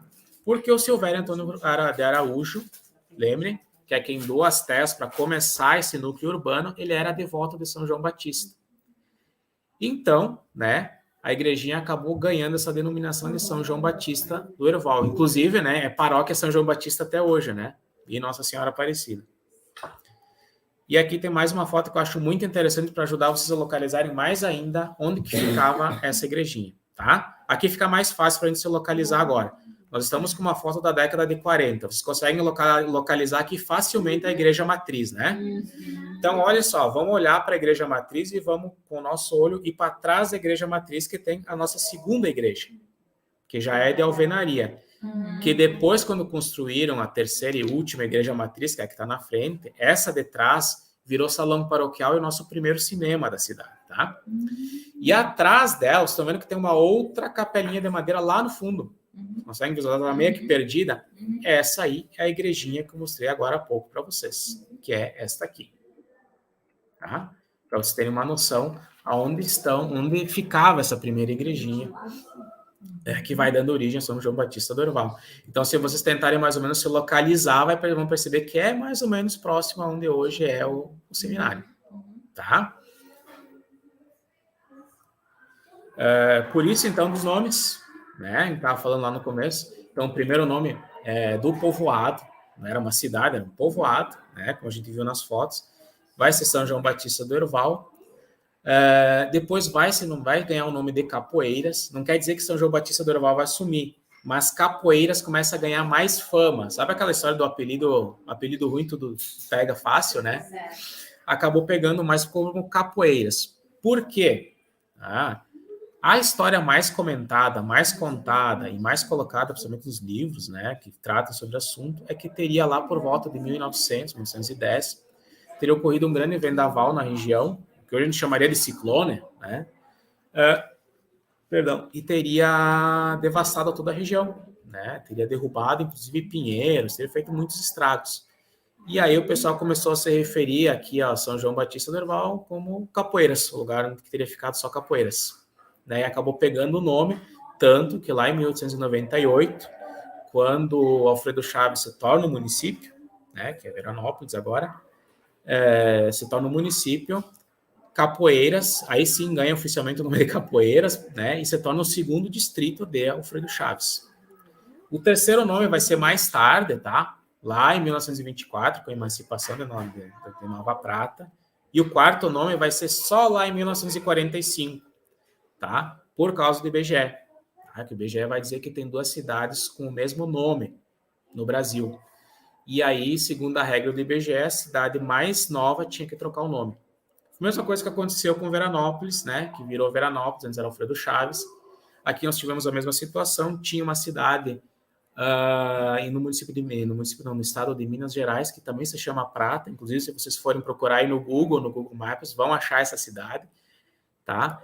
É uma cidade quase do mesmo porte que a nossa, com quase 28 mil habitantes, mas ela é 50 anos mais velha que a nossa. Então, ela acabou tendo o direito de ficar com o nome de Prata. E aí, a nossa acabou ganhando, então, esse Nova na frente. Vamos adiante. Para você ter uma noção, tá? Aqui uma comparação entre 2 fotos. A primeira, à esquerda, ali, tá em sépia, é uma foto da época de 1900 de Alfredo Chaves, de Veranópolis, tá? Para quem é bom ali de se localizar em Veranópolis, ali é a Oswaldo Aranha, exatamente, tá? Então, vocês podem ver que a Oswaldo Aranha é muito larga, muito grande para a época, inclusive, né? Bem planejada ali. Hoje, se for olhar, ela é quase pequena, né? Para o porte da cidade, mas enfim. E à nossa direita nós temos Capoeira, que daí então se torna o segundo distrito, e segundo, né, o livro que eu vou passar a falar para vocês daqui a pouco, desse Gaspar Pimentel, vou falar logo mais sobre ele. Nessa época, tá, a população aqui era de 9.291 habitantes. Isso incluindo Nova Bassano, incluindo Vista Alegre do Prata, todos os distritos que vinham junto, tá? E agora eu vou falar um pouquinho, enfim, né? Vamos chegando perto da questão da emancipação, mas antes de falar da emancipação, tá, eu queria mostrar para vocês um negócio bem interessante. E esse é um livro bem legal de se trabalhar. Inclusive, ele foi reproduzido de novo, tá? Que é esse Dicionário Histórico, Geográfico e Estatístico do município de Alfredo Chaves. Ele foi escrito em 1923 por Gaspar Vieira Pimentel, um ano antes da emancipação de Nova Prata. O Gaspar Vieira Pimentel, inclusive, era funcionário público de Alfredo Chaves, de Veranópolis. E aí, nas andanças dele pela região, ele foi juntando informações, tá? E ele começou a relatar. Então, é um livro bem interessante. Tem na biblioteca pública, tem à venda nos sebos, porque ele foi reproduzido, né? Uma editora, essa Pozenato ali, ela recriou de novo o livro, né, que ele tinha sido quase que desaparecido, né? Como facsímiles, exatamente igual com o português, igual tudo como ele era naquela época de 1923. Então é um livro bem legal para vocês terem uma noção, inclusive até para trabalhar com os alunos sobre como é que é. Ali tem os anúncios dos comércios na época, e com o português bem de 1923. Tanto que eu transcrevi aqui para vocês um trechinho que o Gaspar Vieira Pimentel coloca sobre Capoeiras, como ele descreve Capoeiras lá em 23. Olha só que interessante.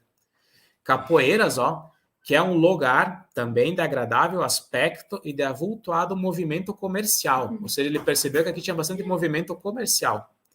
Construções, na maioria de madeiras, igreja de material e muito espaçosa. tem cerca de 90 casas, isso ele tá descrevendo o núcleo urbano ali, que ele está vendo lá em 23, e uma população de 600 habitantes.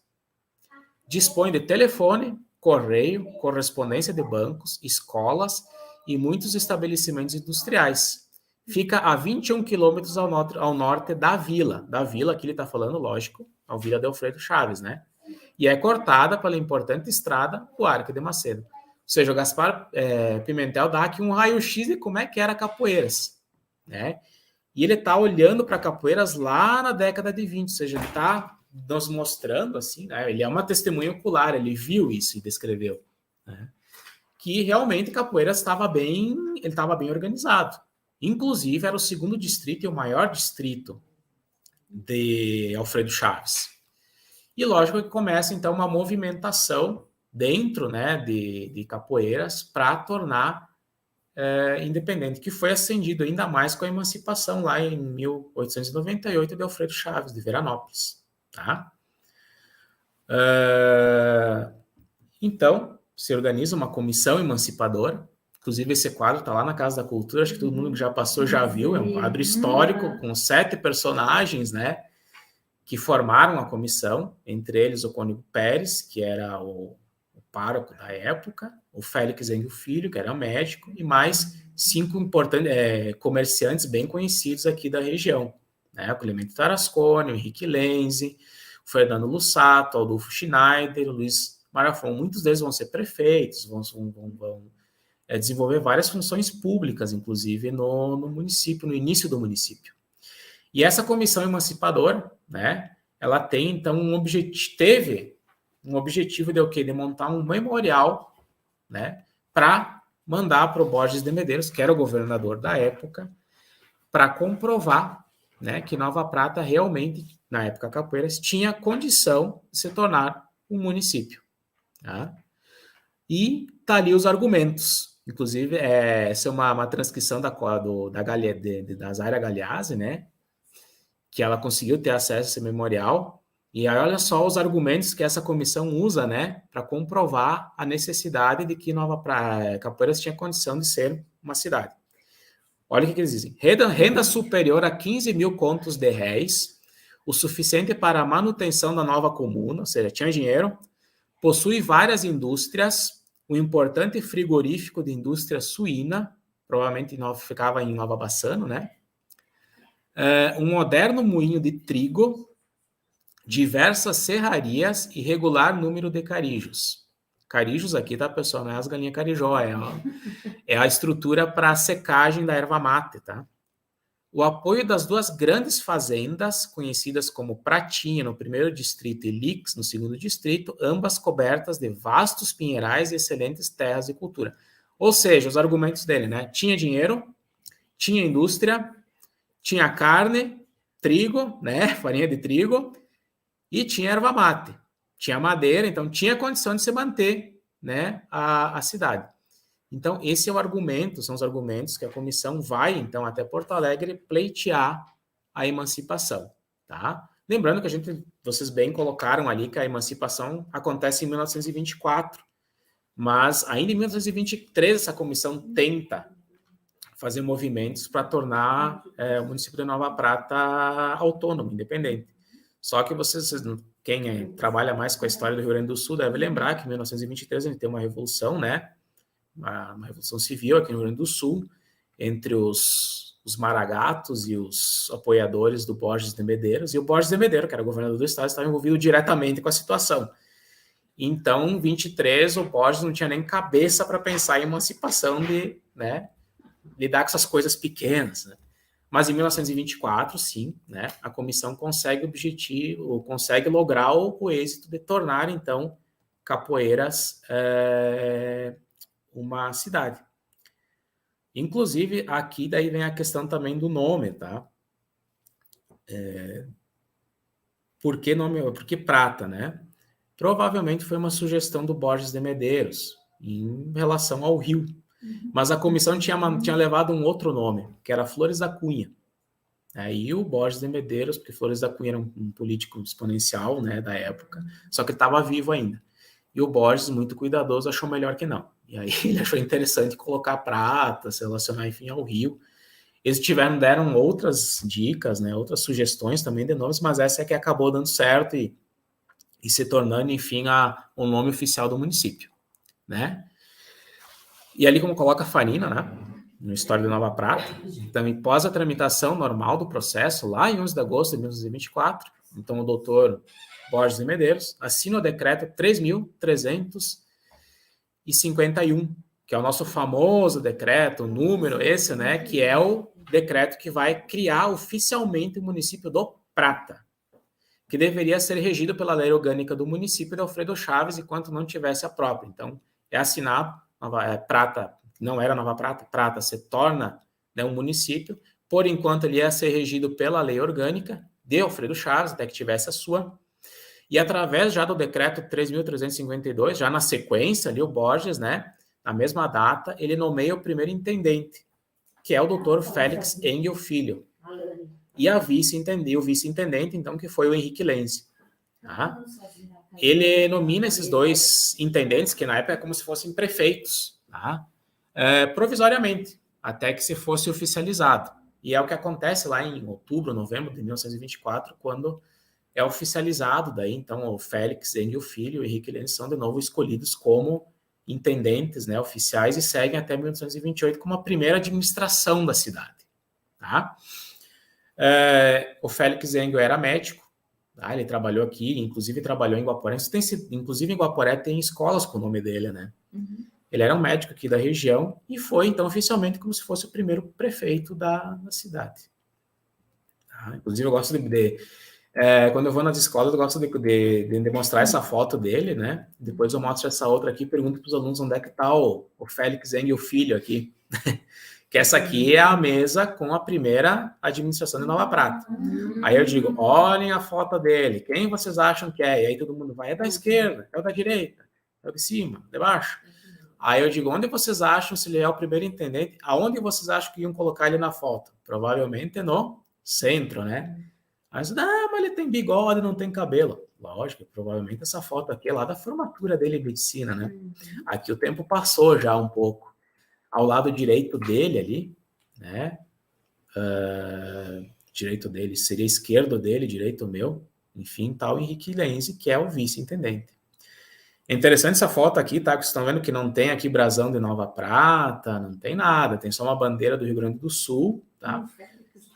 O Félix no meio, um quadro da Independência lá atrás, umas bandeirinhas de São João, e era isso. Não tem símbolos, nada. Provavelmente tem lá uma estante atrás com alguns documentos, enfim, né? E era isso. Bem interessante. Essa é uma foto bem interessante de trabalhar com os alunos também, né? Até para fazer algumas comparações, enfim, né? Comentar as cadeiras, né? Todos os mobiliários. Improvisado. Essa aqui é uma foto bem interessante também, que eu gosto de mostrar muito para os alunos, que é a foto do Hotel Central, que é quando é uma foto, mas assim, de comemoração da emancipação, que foi lá em 1924. O Hotel Central, tá? Foi um dos primeiros hotéis aqui da cidade. Se vocês tentarem localizar mais ou menos ele, onde é que ele fica, é onde hoje é as lojas Paludo, por aí. Inclusive, ali no canto superior eu coloquei uma propaganda, tá? Do Hotel Capoeiras, que tá naquele livro que eu mostrei para vocês antes, lá do Gaspar Pimentel, que era do Antônio Perusso, né? Um dos primeiros hotéis da cidade. Então, ali tem todo o pessoal na frente, uma foto, né? Oficial desse momento. Aqui, então, uma foto da primeira intendência, né, do Prata, lá da década de 20, que todo mundo confunde muitas vezes como sendo a foto do museu, né? Na verdade, não foi o museu municipal aqui ainda. Essa casa, ela ficava mais ou menos onde hoje é o Poço Central, por aí, tá? Depois é que a intendência, a prefeitura, vai para o prédio onde hoje é o museu. Ali já é a segunda prefeitura. E depois, mais tarde, lá com o Schneider, é que vai onde hoje é o prédio atual da prefeitura, que é inaugurado em 47. Tá? Ali do lado eu coloquei do Boletim de Gaúcho de Geografia, que explica quais eram os principais movimentos, os critérios que eram estipulados para a emancipação dos municípios. Então, eles colocam que teve 4 momentos históricos. E aí, para vocês se encaixarem aí o do município de Nova Prata ficou nesse primeiro, que era de 1809 a 1839. Porque qual é que era o principal critério assim, que favorecia a emancipação? Ter produção agrícola e ocupação do território. Que, lógico, era o que mais era necessário para essa época, né? Como eu falei para vocês, ocupação do território, né? E produção. Uma segunda fase, né, que era lá de 54 a 65, que era a industrialização, que contava muito. Nós estamos aqui no período pós-guerra, Segunda Guerra Mundial. Então, aqui no Brasil, as cidades com indústrias que acabavam sendo referência para um aspecto, um critério para se tornar emancipado. Inclusive, aqui é em 1965 que Nova Bassano vai se tornar município. Tá? Lembrando que lá tem um frigorífico bem importante. E aí, Paraí e Nova Araçá vão na carona de Nova Bassano e se emancipam também, tá? Uma terceira fase, que é de 66 a 81, que é uma fase que teve poucas emancipações por causa da ditadura militar, que preferia centralizar do que descentralizar. E aí, uma quarta etapa, que é lá de 82 a 92, que é onde os outros municípios, como Protásio, Vista Alegre, né, vão se emancipar mais tarde, em 86, 86, isso, que o critério era o quê? Condição autossustentável e da economia, que é algo mais ou menos que hoje também segue, né? Então, o município tem que ter sustentabilidade econômica, social, né? E não só ter fábrica de erva mate, como era lá no primeiro ciclo, né? Que nem li para vocês agora há pouco, né? Só para título de curiosidade, tá? Esse boletim gaúcho tá, inclusive, na internet, quem quiser pesquisar e tal, né? Se interessar mais por isso. É bem interessante até para entender os critérios, o porquê, né? Que as cidades vão se emancipar. Por que Nova Prata conseguiu conseguiu, não estou dizendo fácil, mas conseguiu a emancipação? Porque ela atendia esses critérios. Ela tinha ocupação e ela tinha produção agrícola. Coisas que, inclusive, está lá bem colocado lá. Lembra que eu li para vocês lá, aquele trechinho da Zaira, do memorial, né? Então, convenceu o Borges de Medeiros. Aqui um mapa bem interessante, que acho que os professores adoram usar bastante nas aulas, né? Nova Prata após a emancipação, lá em 1924, então, com todos os distritos. Lembrando, tá, que Nova Prata não ganhou assim de lambuja já em 1924, todos eles, tá? Guabiju, São Jorge, Paraí, Nova Araçá, Protásio, não vieram no combo. Vieram mais tarde, lá em 32, porque esses municípios estavam sob a jurisdição de Lagoa Vermelha. E Lagoa Vermelha, né, o intendente da época também era muito próximo e favorável politicamente do Borges de Medeiros. Então, não foi fácil negociar esses distritos, mas mais tarde, em 32, enfim, né, eles vão vir também para Nova Prata. Tá? Aqui, depois, então, em 64, a gente tem as emancipações de Nova Bassano, Araçá e Paraí. Então, vocês estão vendo aqui, ó, né, se foram 3 distritos. E depois, em 87, né, a partir de 87, também vão se tornar independentes, né, emancipados, São Jorge, Guabiju, Protásio e Vista Alegre, né? E a gente vai ter só um distrito, que é o Rio Branco, que depois, mais tarde, vai se tornar bairro, comunidade, enfim. Até aí acho que foi, não sei se deu para entender, não sei se foi claro, não sei o que pessoal, que vocês acham. Eu acho que até aqui a gente conseguiu atingir o objetivo, né? Temos mais um tempinho, acho que uns 15 minutos ainda, né, para não ficar muito extenso.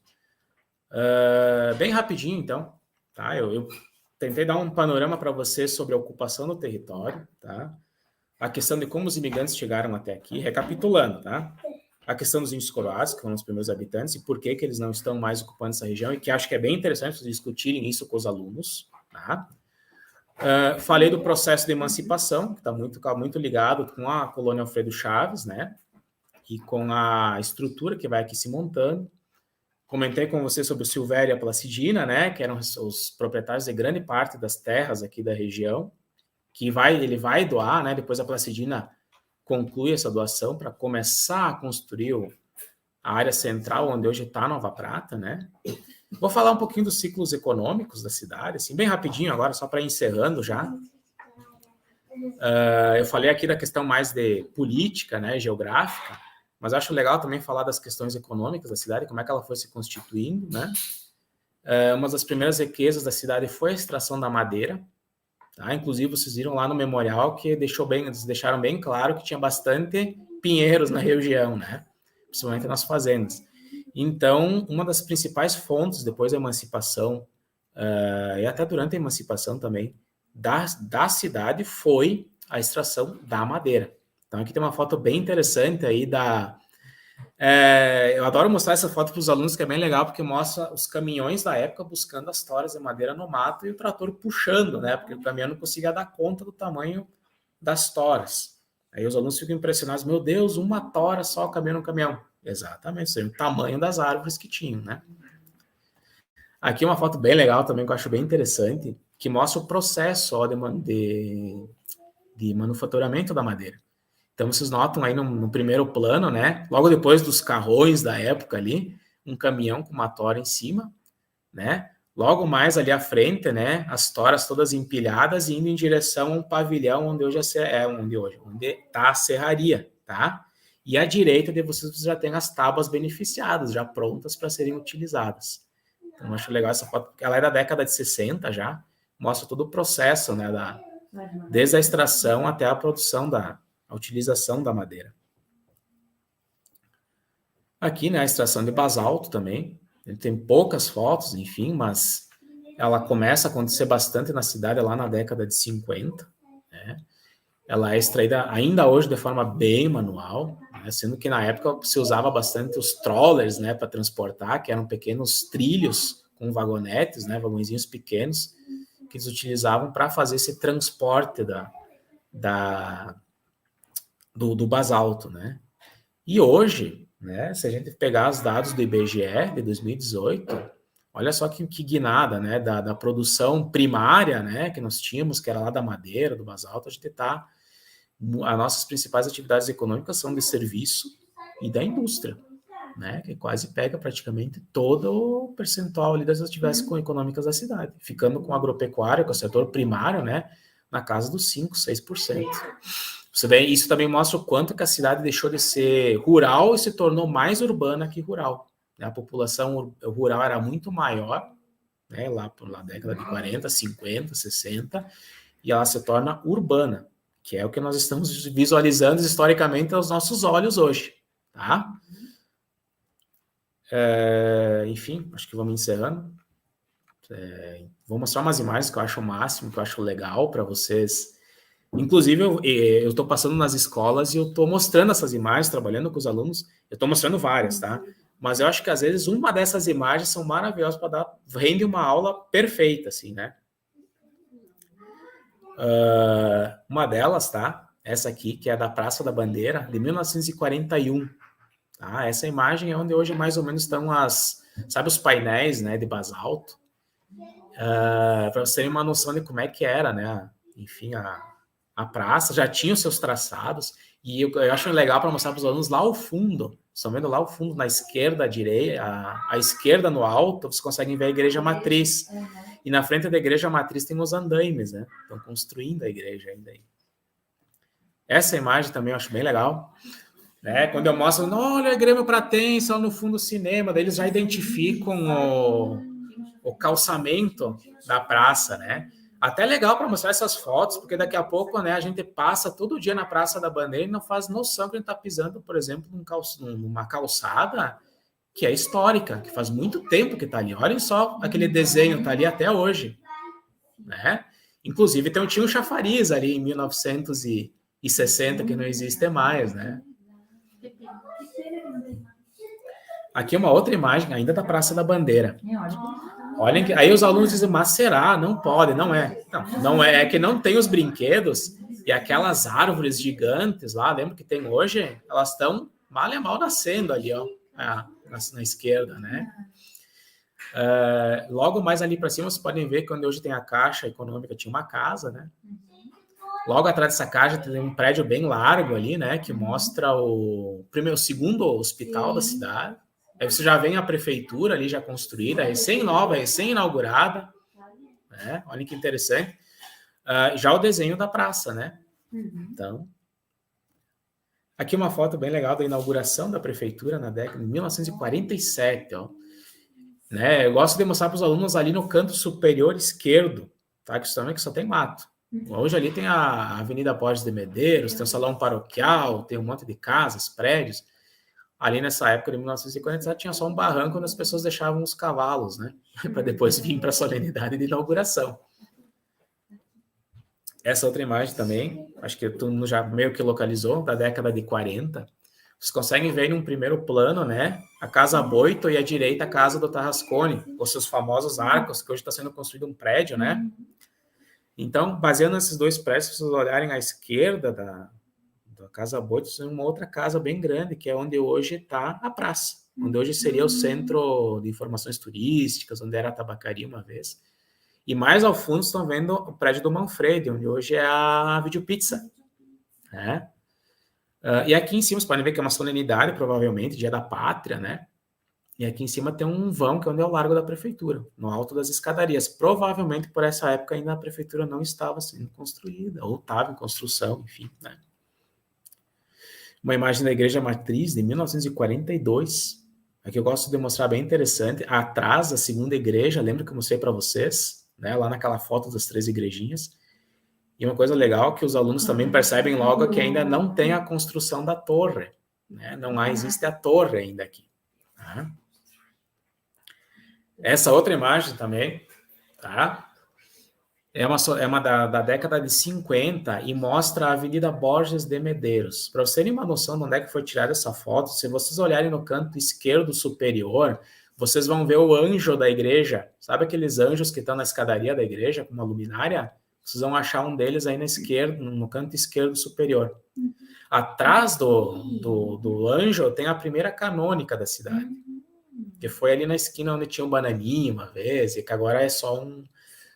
quem é os mais antigos aí lembram, né? Onde era a parada dos ônibus, né? Inclusive era um prédio muito bonito. Estão vendo lá o fundo, ó, a prefeitura, né? E aqui na frente é a Borges, né? Ainda sem calçamento, estrada de chão, ainda apenas desenhada.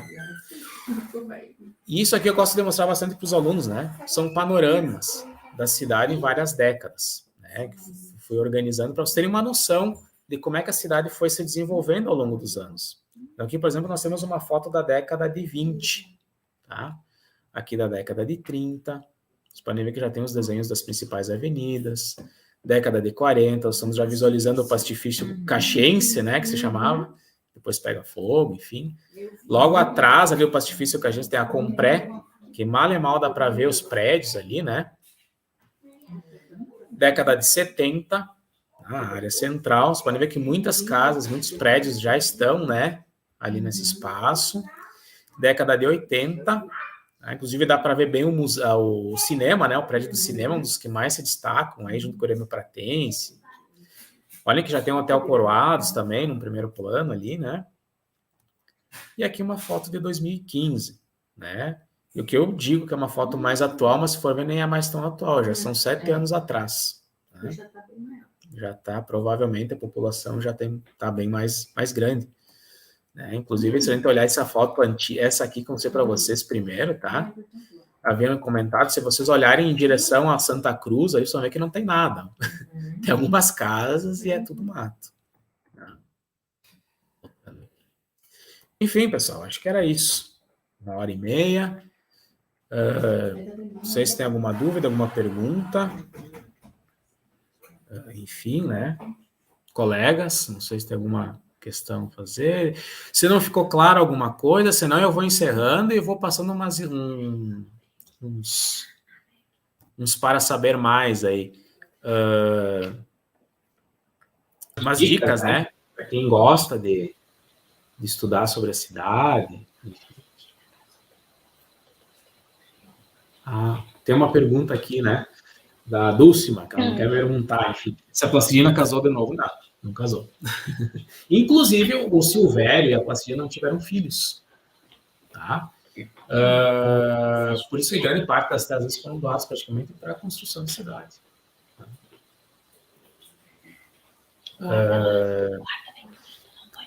Enfim, né? Então, para quem gosta, se interessa e quer trabalhar com os alunos alguns materiais, enfim, né? Sobre Nova Prata, Eu vou fazer umas indicações aqui, tá, para ir encerrando. Se alguém tiver nesse meio termo aí algumas perguntas, algumas dúvidas, vão falando aí, tá, pessoal? Não sei se fui muito claro, enfim, mas vamos lá. Que livros que são bem interessantes para trabalhar, até para vocês estudarem, até para usar com os alunos, tá? Um deles que é um clássico, que é a História da Nova Prata, do Geraldo Farina. Tá? É um dos primeiros livros bem interessantes sobre a História da Nova Prata. Né? Tem na biblioteca pública, não sei se tem na biblioteca das escolas, tem uma edição bem limitada já, né? Só teve uma edição, né? Então, quem tem ele é uma... Eu vi que tem várias pessoas que vão falar, eu tenho ele, tá? Enfim, guardem que ele é uma raridade, não existe mais, tá? A primeira edição dele foi lá em 86 e desde então nunca mais teve, né? Inclusive eu guardo o meu 7 chaves porque nem mais sai de casa. Saiu hoje para dar uma volta, tomar um ar. O da Cherry, que é Nova Prata, uma incursão na história, que é de 2004, também teve só uma edição. Esse deve ter nas escolas, que foi mais divulgar, enfim, né? Também muito bom, porque esse livro da Cherry, ele também tem os históricos de várias entidades da cidade. Então, bem legal, assim, ele traz uma atualização maior também sobre, enfim, né, sobre a história da cidade. Esse aqui também, tá, eu acho um livro muito bom, ele é bem curtinho, bem fininho, que é da Aliase, tá? A Zaira é bem interessante, porque a Zaira gostava muito de escrever biografias. Então, se vocês pegarem esse aqui, aqueles 100 anos da cidade de Nova Prata, vocês vão achar inúmeras biografias principalmente da Comissão Emancipadora, eu acho que ela fez de quase todos eles, os 7 lá. Então, tem quem gosta de se interessar por nomes específicos, assim, ela tem bastante coisas ali, enfim, para contribuir.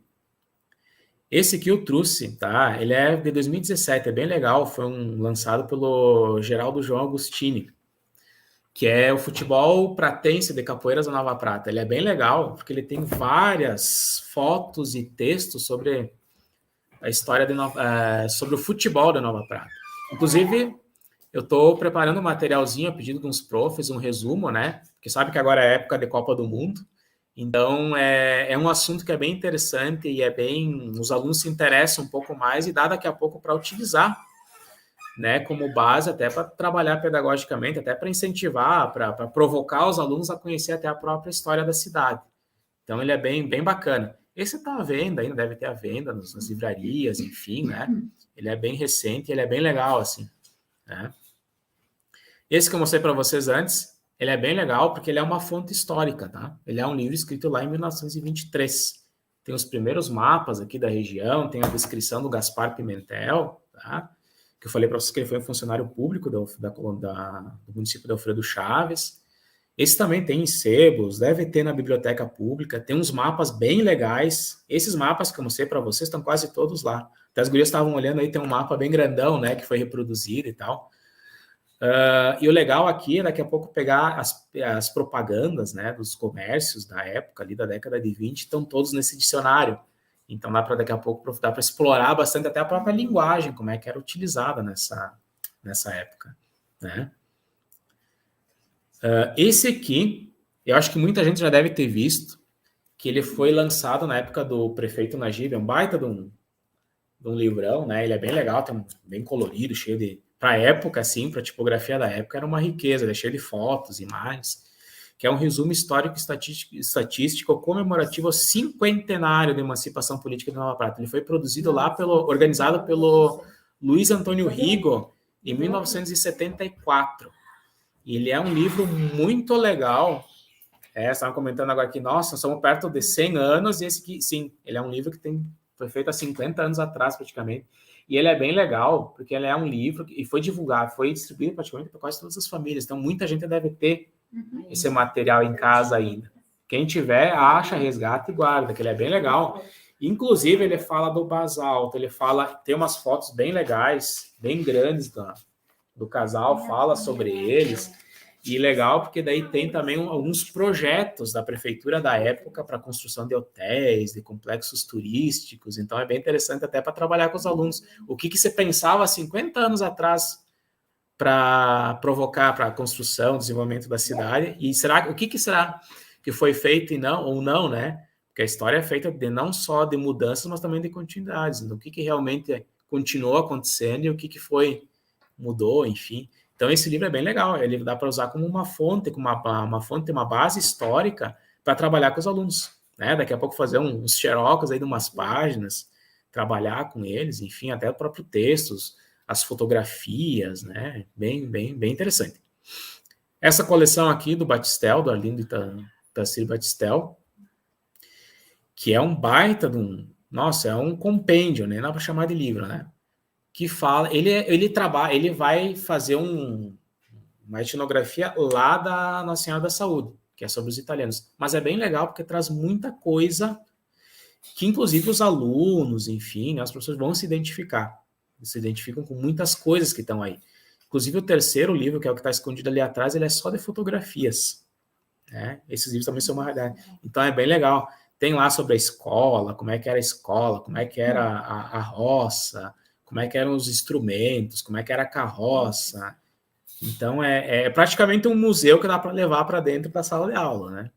Esses também acho que deve ter na biblioteca pública, não sei se as escolas devem ter. Mas estão à venda, tem à venda ali uns sebos, enfim, né?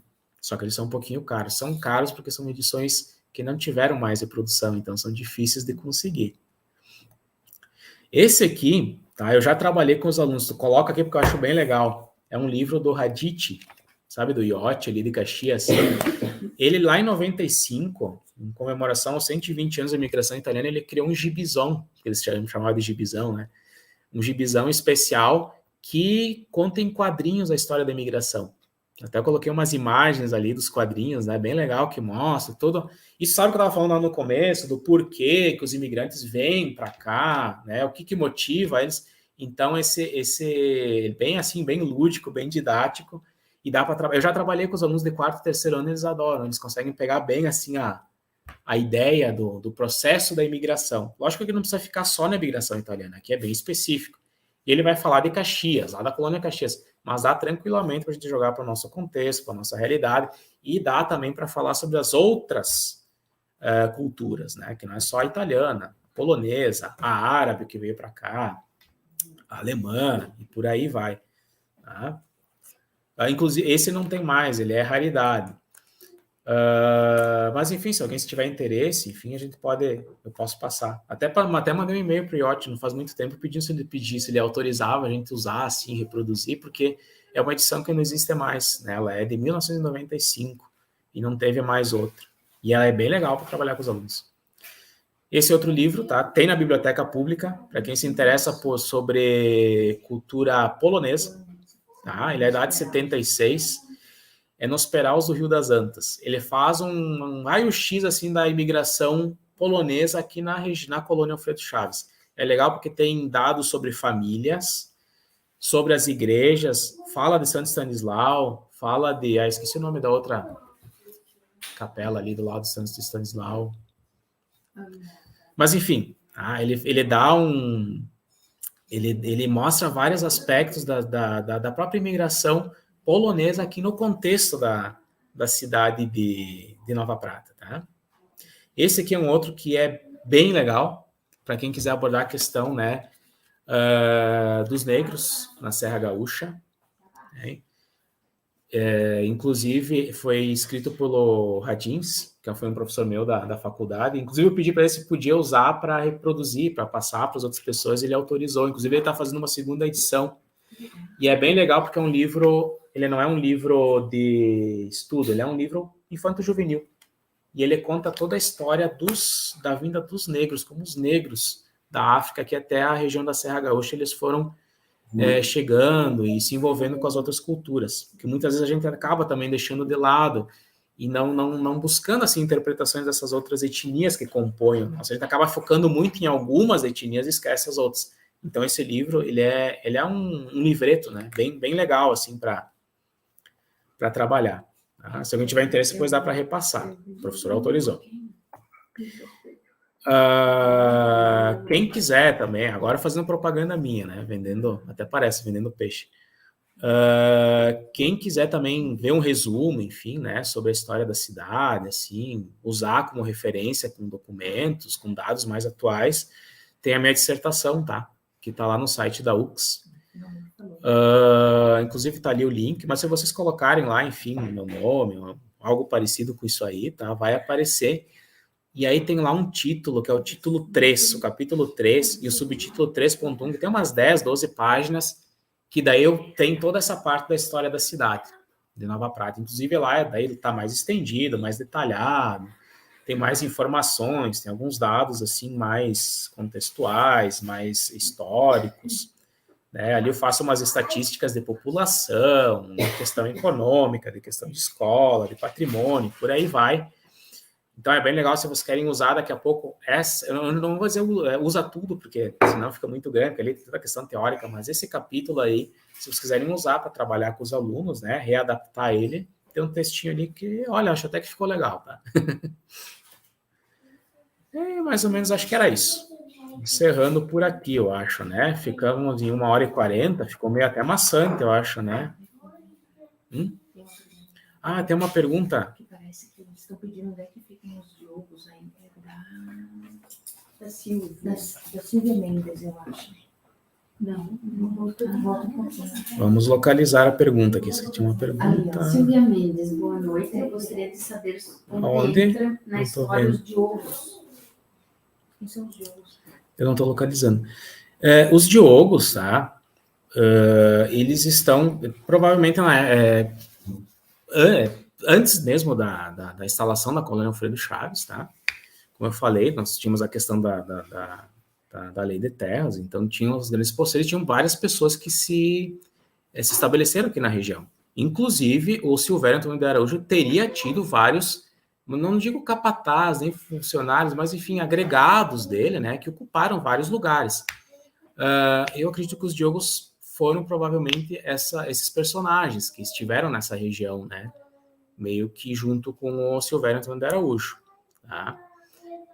São os primeiros personagens, assim, que vão ocupando a região aqui, né? Tá aí uma coisa bem interessante até porque, assim, a história é feita de recortes, né, Brenda? Daqui a pouco tá aqui uma coisa que a gente pode buscar mais informações. Eu me lembro de ter ouvido falar sobre os diogos, os silveiras, enfim, tem várias outras famílias, né, que também elas ocupam a região muito antes mesmo até da própria constituição do povoado, né. Não sei, Guria, será que tem mais alguma outra coisa ali?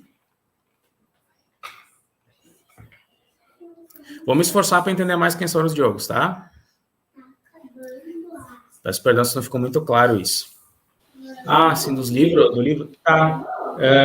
Bom, o professor disse que podia, então, qualquer coisa entre em contato, daí eu repasso para vocês, tá? Ele é bem legal. Ele disse que está fazendo uma segunda edição, mas enfim, até que espera e tal. Ele disse que pode ser divulgado esse, então eu repasso, sim. Eu achei ele bem legal, bem bacana. Dá para adaptar bem, assim, para o nosso contexto aqui, é bem legal. E é legal trabalhar com essas outras etnias também, porque daqui a pouco a gente começa a construir uma história que é só uma etnia que construi a história da cidade, não necessariamente, né? Inclusive, muitos acabaram sendo silenciados, esquecidos, e por aí vai. Então, a gente tem que trabalhar com essas outras realidades, né? Conhecer elas, as histórias delas, e por aí vai. Vocês têm mais alguma pergunta? Curioso. Tô dando uma olhada aqui geral para ver se estou achando alguma coisa, tá? Quando se alguém quiser perguntar alguma coisa, se eu souber, puder responder, se não, vai buscar, né? Às vezes a história também é feita de bastante lacunas, tá? E às vezes, uma coisa que é legal trabalhar com os alunos, né? É vocês buscarem um recorte, buscar um tema temático, um assunto, e a partir dele trabalhar a história da Nova Prata. Né? Às vezes a gente se preocupa tanto em fazer uma visita para o museu, daqui a pouco a gente pode começar a trabalhar a história da Nova Prata lá no bairro mesmo, a partir de uma praça, a partir da própria escola. Se vocês pedirem para o aluno, qual é os lugares que vocês mais gostam no bairro de vocês? Lá tem a pracinha, lá tem o campo de futebol, lá tem o mercadinho que eles vão ver. Esses lugares daqui a pouco podem servir de prato cheio para começar a estudar sobre a história. Até o Buarque de Macedo. Até o Buarque de Macedo. Até a rua, o nome da rua, né? Por aí vai.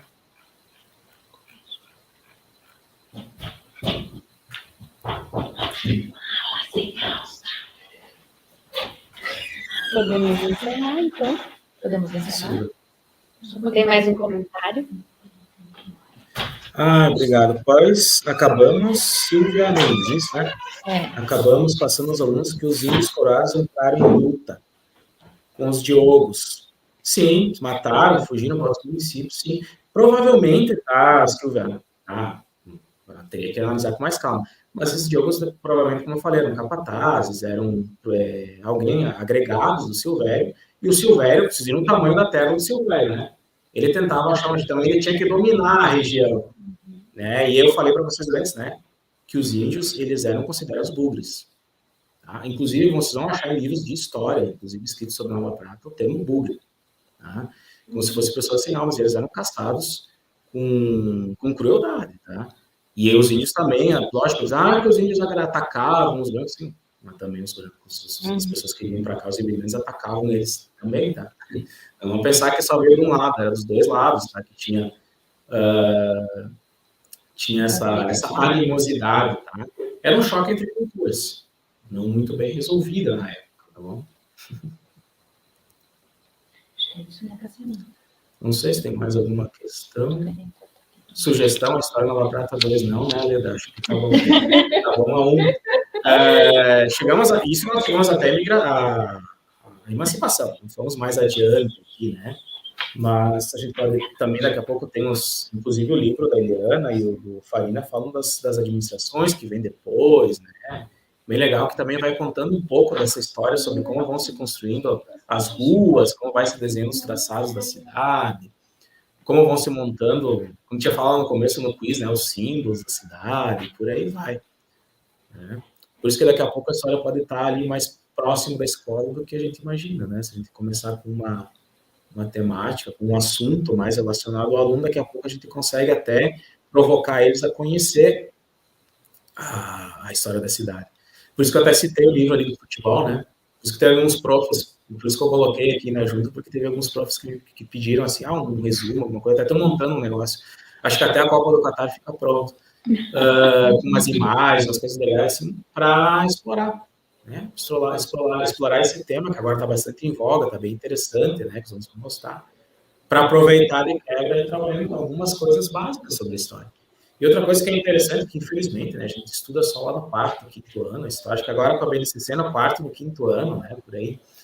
Mas vocês podem perceber que a história da cidade, ela se cruza com vários acontecimentos do Estado e a nível nacional, né? As revoluções do Rio Grande do Sul estão muito ligadas com a própria Constituição da cidade, como eu falei agora para vocês. Né, a chegada dos imigrantes está muito ligada com a política do Dom Pedro II, com a proclamação da independência, né? Então, às vezes é uma pena que a gente acaba só nos restringindo ao 4º e 5º ano, mas às vezes se a gente pudesse explorar a história da cidade lá nos anos finais, a gente conseguiria muito mote até para os alunos entenderem outros conceitos e outros assuntos relacionados até à própria história do Brasil. Deixa eu tirar aqui esse aqui, ficar mais grande, nossa, aqui no final. Enfim, gente, acho que era isso, né? Vocês têm mais perguntas? Então, se não temos mais perguntas, podemos encerrar. Então, agradecemos que ficaram acompanhando, né, todo esse brilhante conteúdo. Agradecemos o Cassiano por compartilhar conhecimento e aceitar o convite de estar aqui. E, com certeza, vamos programar as próximas, né? Já tem sugestão ali de alguns profs para ter a História de Nova Prata 2, e foi muito importante, com certeza, lá na sala de aula a gente vai poder construir, né, conhecimentos bem importantes sobre Nova Prata com os nossos alunos. Então, só temos a agradecer, Cassiano, e até a próxima. E aos profs, um bom trabalho, que possam compartilhar tudo que aprenderam.